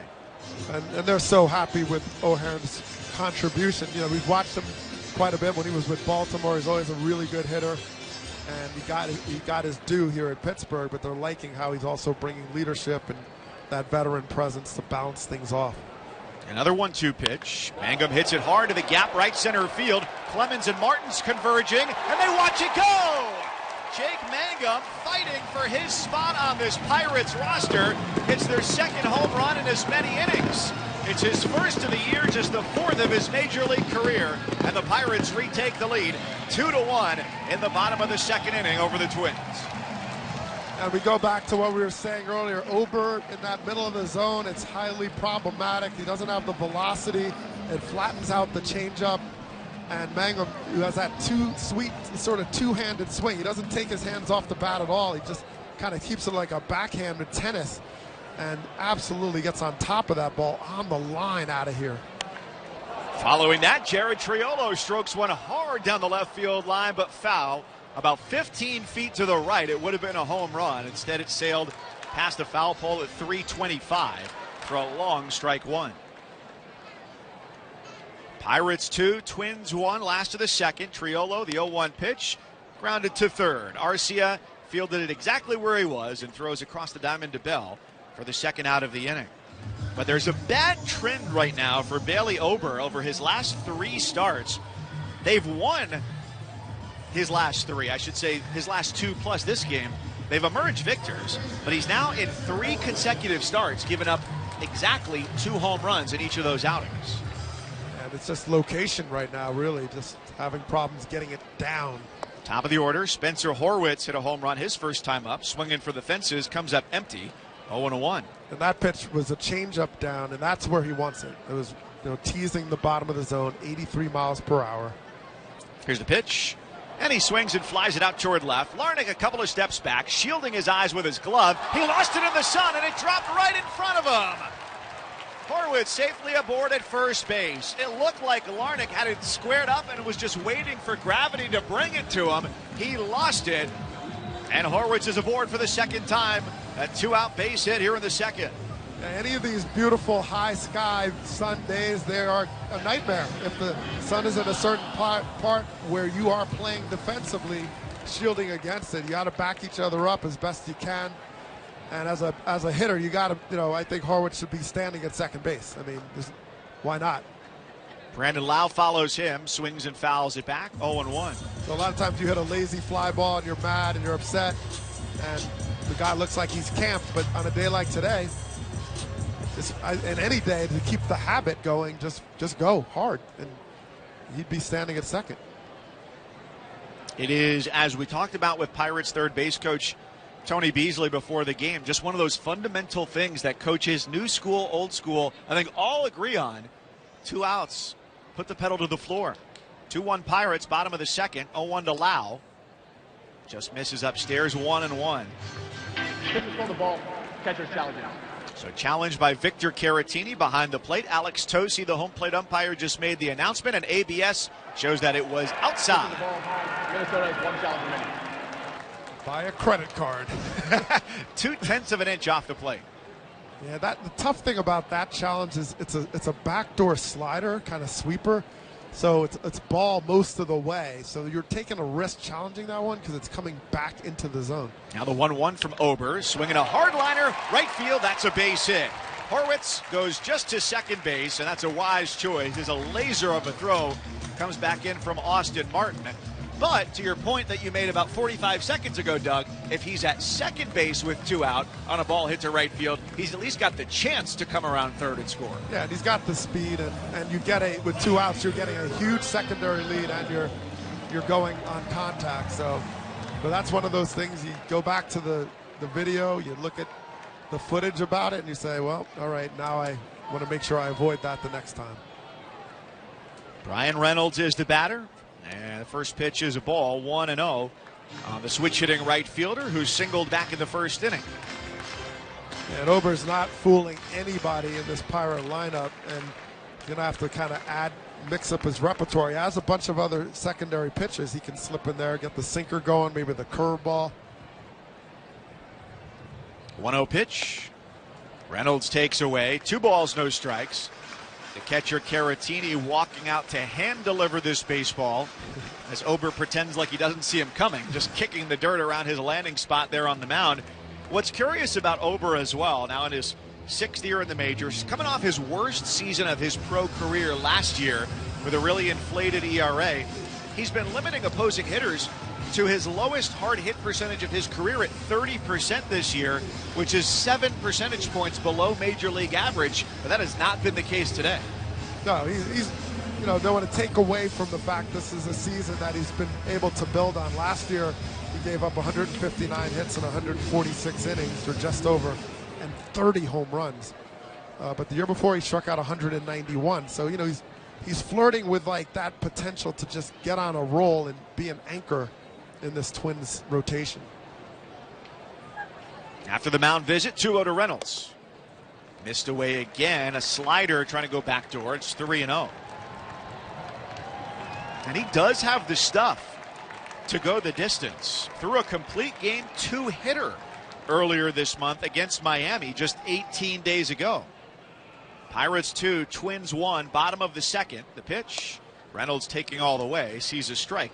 And the count 3-1 with Spencer Horwitz at second and Brandon Lau at first. And that was a 3-0 changeup, and he's thrown so far 57% of his pitches the changeup, which is a lot higher, almost over 20 percentage points higher than his average, or at least total on the season.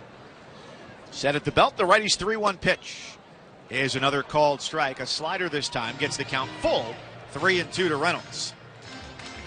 So the runners will be off. Horwitz at second, Lau at first with 2 out. Already a run across in the inning on Jake Mangum's first home run of the year.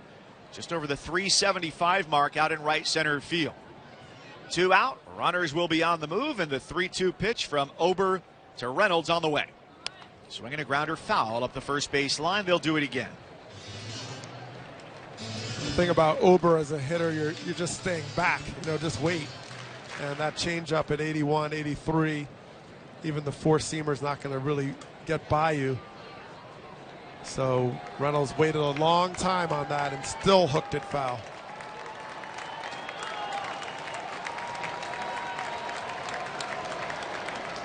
Reynolds stands deep in the left-handed batter's box. The second 3-2 pitch is well outside. He lost it on the changeup, and it's ball 4. Reynolds goes to first base, and the Pirates have the bases loaded for their cleanup hitter, Nick Gonzalez.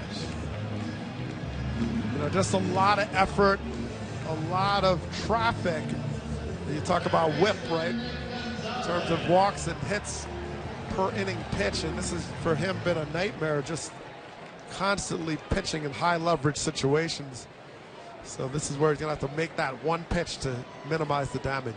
Gonzalez 1 for 1, and he takes a sinker inside, 1-0. While the Pirates have scored their 2 runs on solo home runs, you certainly don't expect it from Nick Gonzalez. The unconventional cleanup hitter who hasn't hit a home run since July 28th of last year. 1-0 pitch. He lets it go by low. 2 balls, no strikes. Oh yeah, he's up there to swing, and he's really hit righties well this season, over 320, and he's pretty good this season. Runners in scoring position, lighting it up. 1 for 1 with a single last inning in the first. The 2-0 pitch. He takes, it's 3-0, and the pressure of a hydraulic press on the shoulders of Bailey Ober right now. He's behind 3-0, 2 out here in the second, and the Pirates have the bases loaded. Nick Gonzalez can super glue that bat to his back right shoulder. Ober's 3-0 pitch. He puts it right over the heart of the plate for a strike, 3-1. He went with the four-seamer, hit 89, had some late movement on it, so he is not trying to throw anything straight. Outfield has a big gap in left center field for Gonzalez. The 3-1 pitch. It's a swing and a flare out to shallow right, and that's down for a base hit. Horwitz scores. Lau right behind him, scoring coming from second. Reynolds goes first to third, and Nick Gonzalez stands at first with a 2-out, 2-run single here in the second inning.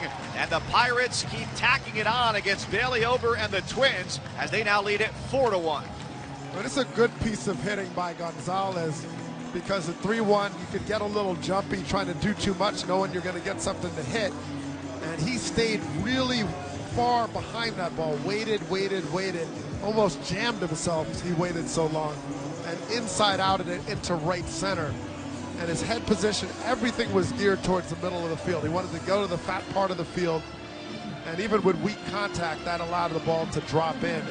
So just a nice job of using the entire field. Twins pitching coach Pete Mackey has come out for the first base dugout to chat with the entire infield and Bailey Ober, the starting pitcher, who covered his mouth for their conversation. First and third for the Pirates. At least 8 batters coming to the plate here in the second inning. A 1-out solo homer from Jake Mangum. And then 3 straight base runners to load the bases. Horwitz and Lau with singles. Reynolds walked. And Gonzalez with a 2-run single. 4-1 Pirates. 3 runs across in the inning. And O'Neill Cruz up for the second time after he struck out his first time up. I expect more changeups to Cruz, who was well out in front as he struck out. First pitch. And it's outside. 1-0. We mentioned the 3 through 6 hitters against Ober have had a field day this year. .578 slugging percentage, and between Reynolds and Gonzalez, haven't been out once. I mean, 3 for 3 with a walk. 1-0 to Cruz. That's a called strike. 1-1. I want to say that with Cruz and Ober, it's like the tortoise and the hare. Right. Because the pitches are slow. I don't know I guess the bat speed would be the hare for O'Neill Cruz, the exit velocity. He's hit one as hard as 119 this year. 1-1 is crushed. Deep center field. Clemens back at the wall. It's gone. 3-run homer for O'Neill Cruz. Long balls on back-to-back days for the Pirates center fielder. They are torching Bailey Ober and the Twins here in the second inning. It's 7-1 Pittsburgh. And this is a step forward for how Cruz is making adjustments. He got burned by the changeup the first at bat, and this time he stays back deep and goes to the middle of the field. And that is a quick adjustment, and he gets all of that ball by not pulling off, by staying through the ball, and the power took care of the rest. Well, there is no one warming up in the Twins bullpen, which is a little bit surprising right now. Here's the pitch to Connor Griffin, and he takes a strike, 0-1. However, the answer to why lies in what happened yesterday to the Twins. They're in a stretch right now. Here's the 0-1 to Griffin, who swings and pops it up behind home plate, out of play, 0-2. They are on day 9 of 17 straight games. Yes. And yesterday, their starting pitcher, Taj Bradley, only gave them 4 innings. So it's a taxed bullpen already. And understanding that while it's only the second and they may not be waving the white flag, there's plenty of time to come back. It's the 0-2 pitch. This one's hit hard out toward left field. Larnach going back at the warning track, and it drops to his right. It bounces off a Coca-Cola advertisement against the green fence. The Pirates have batted around here in the second inning. A 2-run single, a 3-run homer, and Connor Griffin with a 2-out double. But the reason there's nobody warming up in the bullpen is because it would absolutely destroy their bullpen arms to have to cover that many innings over back-to-back days. Yeah, this is, I don't know what you call it, a start where you have to eat it. Maybe it's like a Kobayashi start where you just eat all the hot dogs. That's it. Ober's just going to have to eat it. And Larnach had more trouble with that ball. It's just, left field is a nightmare right now. The sun, and he's just battling it. But that ball took a crazy turn towards the gap. Back to where we started with the catcher, Endy Rodriguez, switch hitter, batting left. Takes a first pitch strike, 0-1. So that ball out to left field, did you think it was off the bat catchable for Larnach in left? I think it took a kind of a two-seam action and went in towards the gap. So I think Larnach at first thought it was a little bit more towards him. And then when you looked up, it was nowhere near him. Griffin off of second, the 0-1 pitch, fouled back to the netting, 0-2. But, this is a field where you always think about, you want your center fielder with a lot of range generally, and there's a lot of ground. But left field at this ballpark, I mean, that is a zone where you need a lot of coverage because as we've shown so far, or seen, it's many extra base hits. The home run for O'Neill Cruz, by the way, 420 feet. Rodriguez swings at the 0-2, pops it up foul territory, third base side. Orlando Arcia, the third baseman, makes the catch, and the inning is over. A monster second for the Pirates. 6 runs score, 2 home runs. Mangum with a solo blast, and Cruz with a 3-run shot. And at the end of 2, it's the Pirates 7, the Twins 1. This is Major League Baseball on ESPN Radio, the ESPN app, presented by Progressive Insurance. Buster Olney here for La Quinta by Wyndham. Summer means travel, and for a lot of people, that includes their four-legged MVP. Mine is a yellow lad named Quinny. But finding a hotel that actually welcomes pets can feel like striking out. At La Quinta by Wyndham, pet-friendly stays are part of the game plan, so you don't have to leave your best travel companion behind. You can bring them along for every inning of the trip, because the road is better when the whole team's together. And when you book at LaQuinta.com, you can earn Wyndham Rewards points on your qualified stays along the way. Tonight, La Quinta. Tomorrow, you shine. Terms and conditions apply. This advertisement is paid for by Heritage for the Blind. At Liberty Mutual, we love helping people with things like customizing car insurance, just like how we customize a song for you. Catered country tune. Liberty Mutual, saving you bucks by protecting your truck. Cause 30 told me to only pay for what I need. Thank you, Lee Moo. I'll always trust in Nemu with Liberty, Liberty, Liberty, Liberty. This is Major League Baseball on ESPN Radio and the ESPN app. It's a 7-1 Pirates lead over the Twins, top of the third at PNC Park on this Saturday afternoon in Pittsburgh. With Doug Glanville, I'm Mike Cousins. And Byron Buxton leads off for the Twins, takes ball one from Mitch Keller, and what has become the one-team home run derby here for the Pirates against the Twins. 7 runs already on 9 hits. The 1-0 pitch to Buxton, fouled away right side to the seats. 1 ball, 1 strike on the designated hitter. And they've left the yard 3 times, and they have not really been cheap. Hit hard. Keller's got to be feeling good as he winds and throws a 1-1 right past Buxton. A swing and a miss.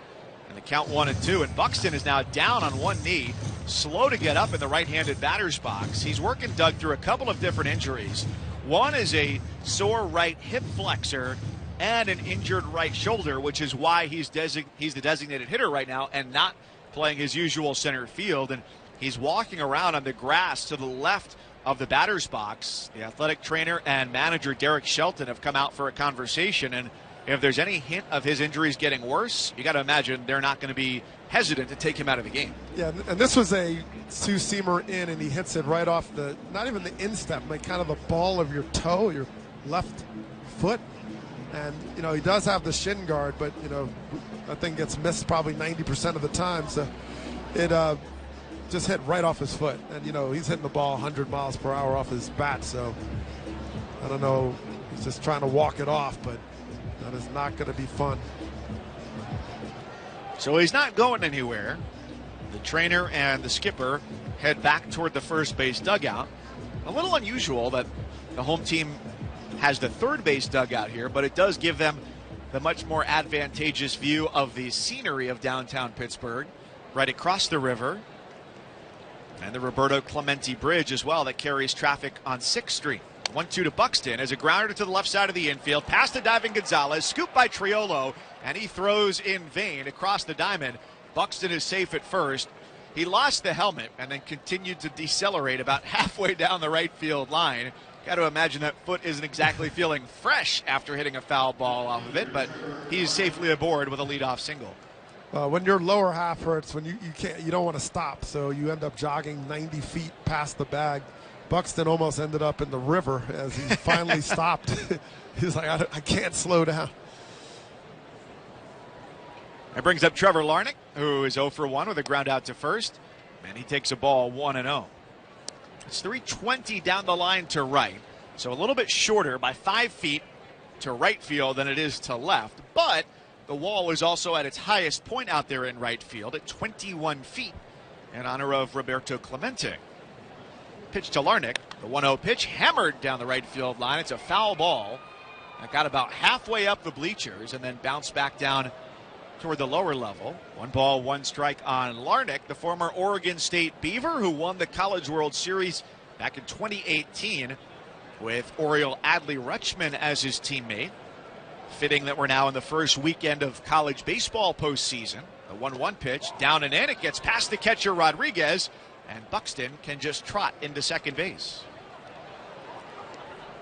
Yeah, I always like watching, a lot of times you're on base and then the hitter's telling you to go. And I think they're wrong like 80% of the time. Like, go, go, go, go, go. Oh, wait a minute. Oh, the ball's right here. No, wait, come back. Oh, well, it's too late now. Too late, 60 feet there. Yeah, so you kind of have to ignore your teammates. A wild pitch allows Buxton to move up. Count is 2-1. Here's the pitch.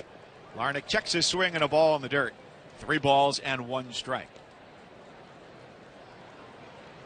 He's been solid this year. They took him first round back in 2018, and based on WAR, wins above replacement, an all-encompassing measure this year, he's been the 3rd most valuable hitter behind Buxton at second base and their right fielder Austin Martin.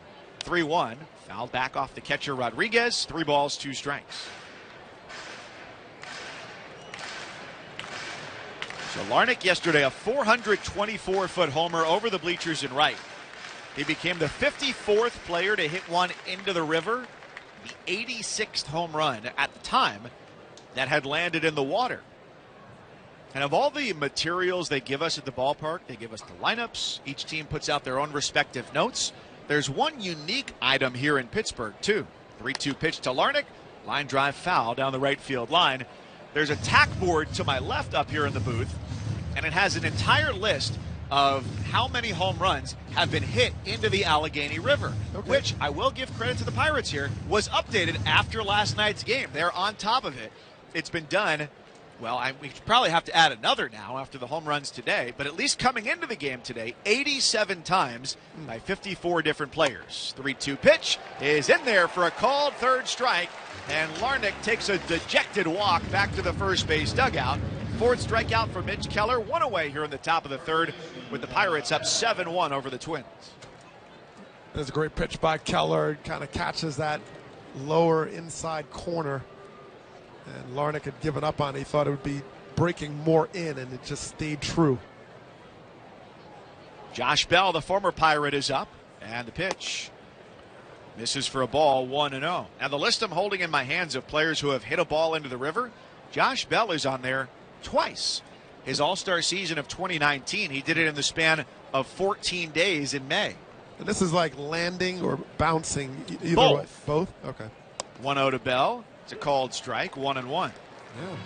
Seems like it should be harder than that, You're talking about hitting a ball into a river? I don't know. Now, Bell is in a subclass above everyone else because the 2 that he hit landed in the river on the fly. 1-1 is stroked on the ground over toward first. Horwitz backhands and flips to Keller covering the bag for the 2nd out of the inning. Buxton over to 3rd on the play. Now, are there any right-handed batters that have done that? I'm just, I imagine that's pretty hard. Maybe Stanton. There are. It's going to take me a second to dig that up. Right-handers hitting it into the river. Now that is something. Cody Clemens hit a ball hard his first time up, doubled out to the gap in left center field, and came around to score on a Victor Caratini RBI single. 7 runs on 9 hits already for the Pirates, and just 2 trips to the plate, 1 run on 3 hits for the Twins. So there's been 1 right-handed hitter who has hit a home run into the Allegheny here in Pittsburgh. Swing and a miss for Clemens. Now we're talking. The count is 0-1. And the player who did that is Paul Goldschmidt. What? A go-ahead grand slam for the Cardinals in July of 2019. Yeah, I'm gonna have to watch that video. Like a right-handed batter into the Allegheny. An opposite field home run. 0-1 to Clemens, shin high and inside for a ball, 1-1. I mean, that seems impossible. I mean, I can see that you maybe have hit it more right center. Hits one of those yellow umbrellas a couple times and then bounces into the river. It's really remarkable. That takes a ton of power. 1-1 pitch, fouled back, and the count 1-2. Now, what's also wild is that when O'Neal Cruz hit his yesterday, his on-the-fly home run was just the 7th homer directly into the water. This ballpark's been open now for 25 years. And his 7th overall, whether that bounced in or splashed in on the fly, and that's the most of anybody in the history of the stadium.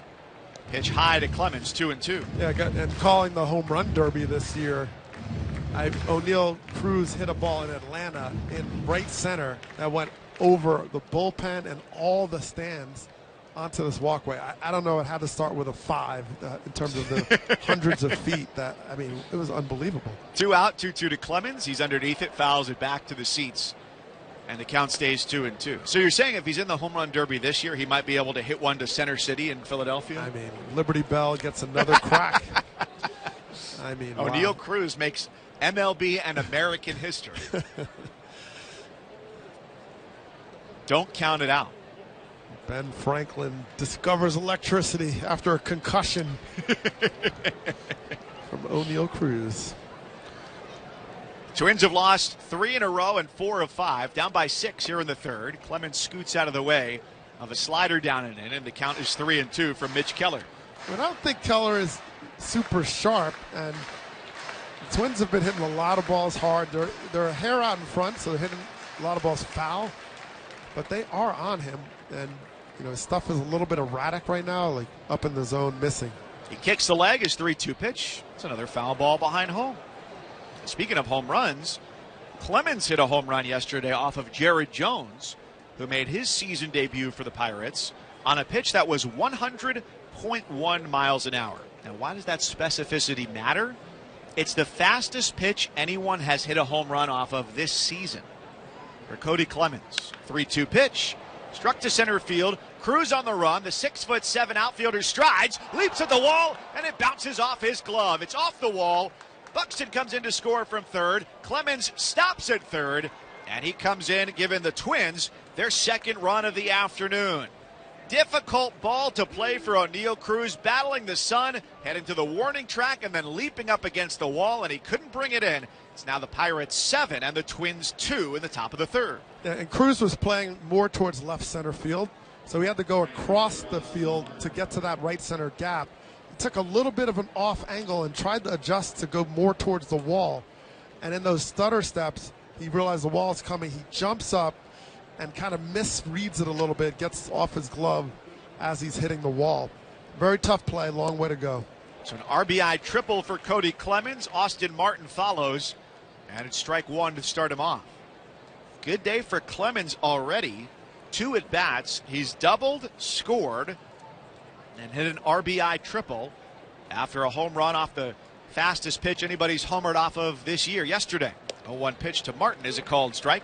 0-2 on the right fielder, who's 0 for 1 with a ground out to short.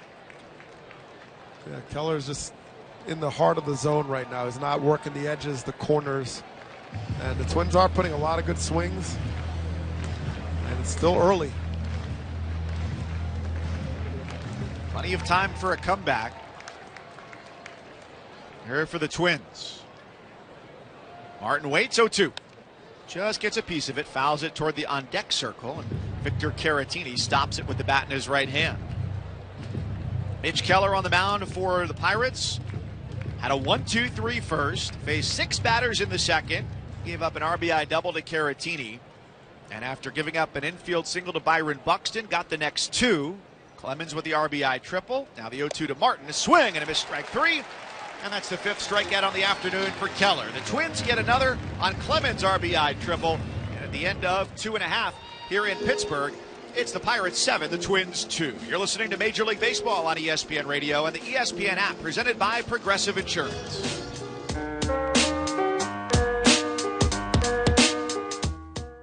If you work in university maintenance, Granger considers you an MVP because your playbook ensures your arena is always ready for tip-off.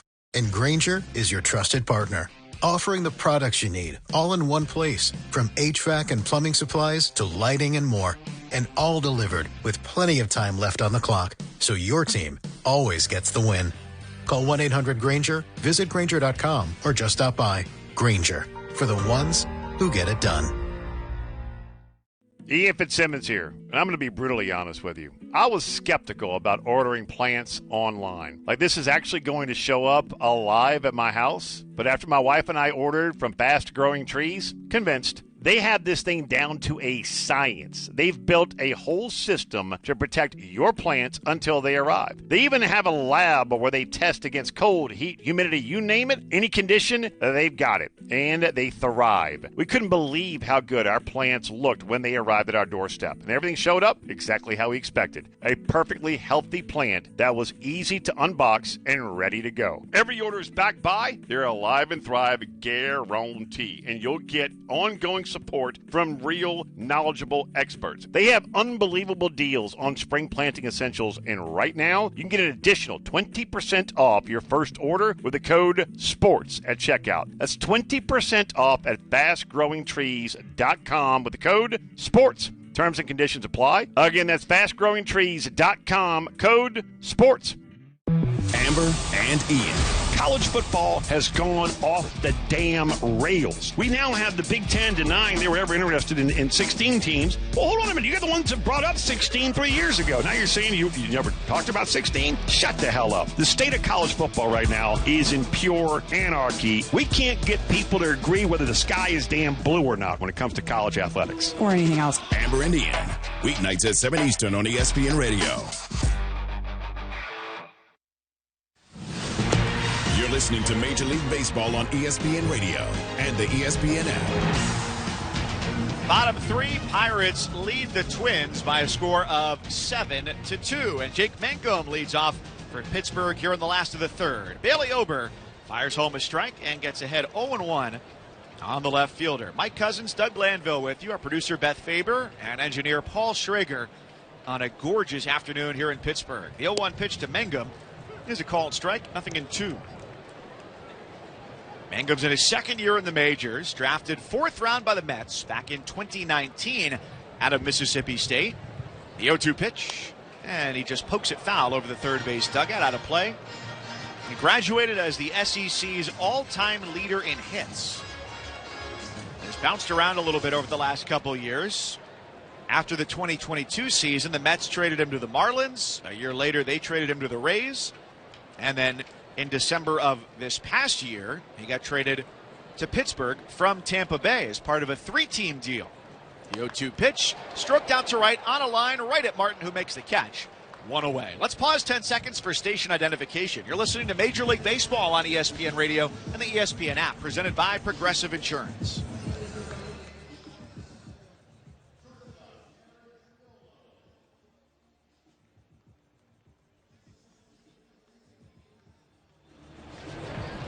Pirates 7, Twins 2. Jared Triolo, the batter, with one out and nobody aboard. Bailey Ober's pitch swung on, grounded to short. Tristan Gray to his left, up with it, settles and throws to Josh Bell for out number 2. So Bailey Ober perhaps now getting the inning he was hoping for earlier. 2 up and 2 down. It's the first time he started an inning that way today. Well, I'm sure they told him, it's like, there's no life raft, dude. I mean, this is it. You got to, figure out a way to stay in this game and give us a shot and put up a bunch of zeros, and who knows. Spencer Horwitz at the top of the order takes a strike, 0-1. Now he's given them the type of offensive production at first base basically that they've been looking for since trading Josh Bell after 2020. This is hit foul on a line down the third base side, nothing in 2 on Horwitz. And Horwitz is a tough hitter. I mean, he walks more than he strikes out. You don't see that a lot. He only a 12% strikeout rate. He loves hitting here. Grounds this foul first base side. Still no balls and 2 strikes. Already 2 for 2 with a solo home run and a single. Yeah, 315 at home, almost a 500 slug. I mean, he seems like he's found a good match for him.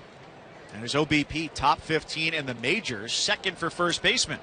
0-2, foul ball third base side, as he's just showing off now, alternating foul balls between the third base side and the first base side.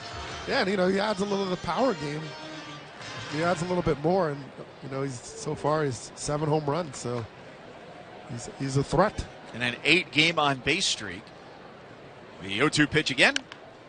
Hits it on the ground right side. At first base, Josh Bell scoops it up, and an underhand toss over to first for Ober, and it's a 1-2-3 inning for the Twins righty for the first time today. At the end of 3, Pirates are in control, 7-2, their lead over the Twins. This is Major League Baseball on ESPN Radio and the ESPN app, presented by Progressive Insurance. When your business grows, communication can get messy fast. Calls come in, texts stack up, and suddenly your team is working in different places without the full picture. That's where Quo comes in. Quo gives your business one shared number, so every call and text lives in one place. Your whole team can see the entire history. Everything stays connected, and nothing falls through the cracks. Money is on the line. Always say hello with Quo. Get started free, plus get 20% off your first 6 months at quo.com/ESPN. That's QUO.com/ESPN. Or Amazon.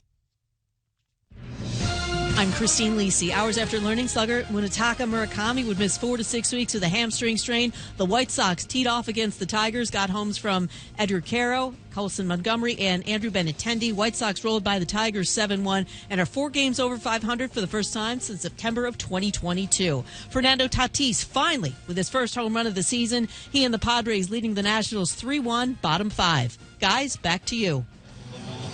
Well, Murakami going out shows that even having the Catholic Church's most prominent figure as a backer can't stop players from getting injured.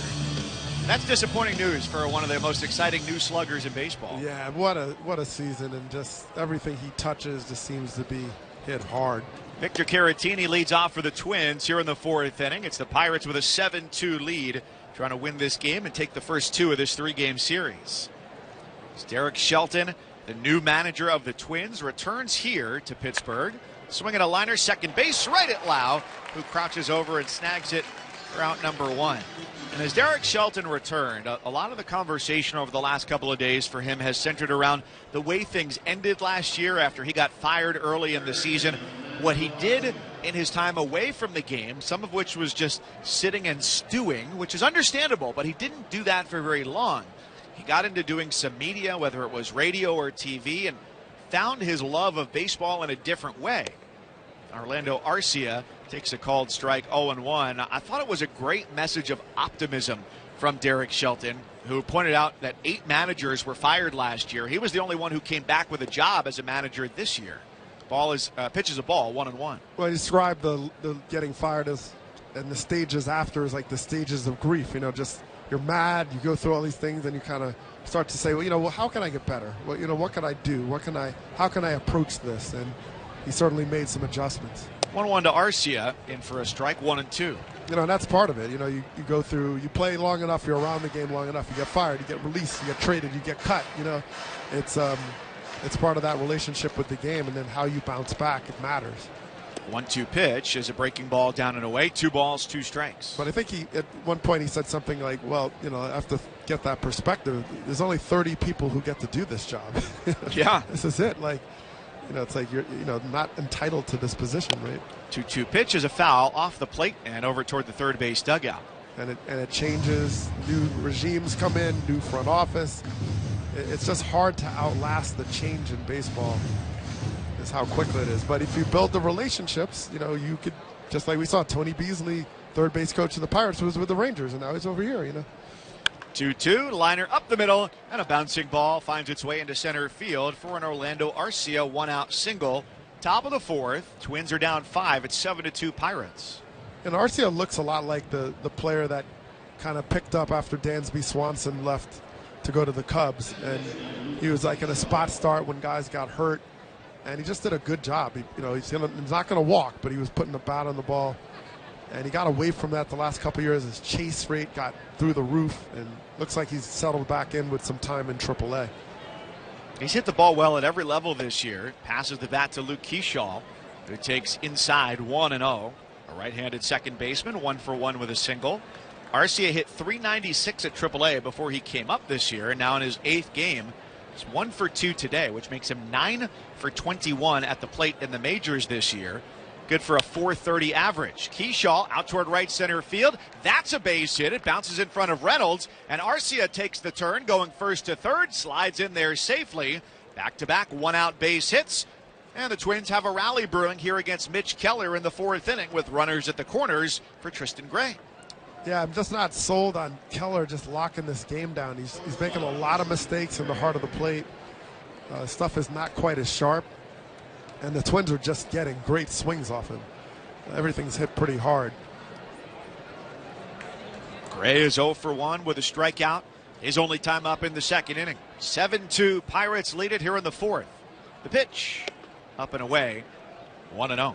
When you talk about Gray and getting the opportunity, he had a couple back-to-back seasons where he had 30 or more home runs in the minors. So you see why that he gets some opportunities. He's shown that the power can translate into a season. And getting a shot really at the major league level. 1-0 pitch. Fouled behind home. 1 ball and 1 strike. Last year, he got his first significant playing time. It came with the Rays, because prior to that he had short stints with the Marlins, the A's, and with Tampa Bay, but only a total of 36 plate appearances. And last year got into 30 games, which doesn't sound like much in the span of 162, but it was a lot for him.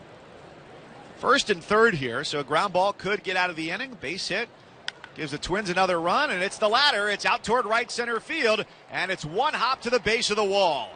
Arcia scores easily from third. Keyshaw is waved around by Ramon Borrego, the third base coach, and it's a 2-run double for Tristan Gray. Swinging a great bat, drives in his 17th and 18th runs of the year, and gets the Twins within 3. It's now 7-4 Pirates. I mean, this is a slider that absolutely just splits the plate up in the zone, and that is clearly going to be a ball hit hard. It just flattened out on him, especially to the left-handed bat. And like I said, do not count the Twins out. They're just taking good swings and getting good at bats, and it is too early.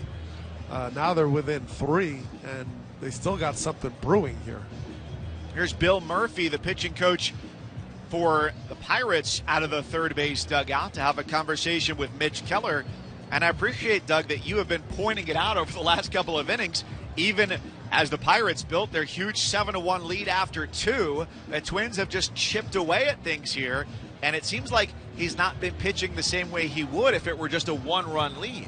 I mean, it's understandable if you get a lead, you say, okay, well, I want to throw strikes, but you got to get that competitive edge to be able to hit those edges and still stay out of the zone. And look, Keller's got great stuff, and it moves all over the place. If anything, it's hard to command. He doesn't give up a lot of home runs. He's only given up 4 this season.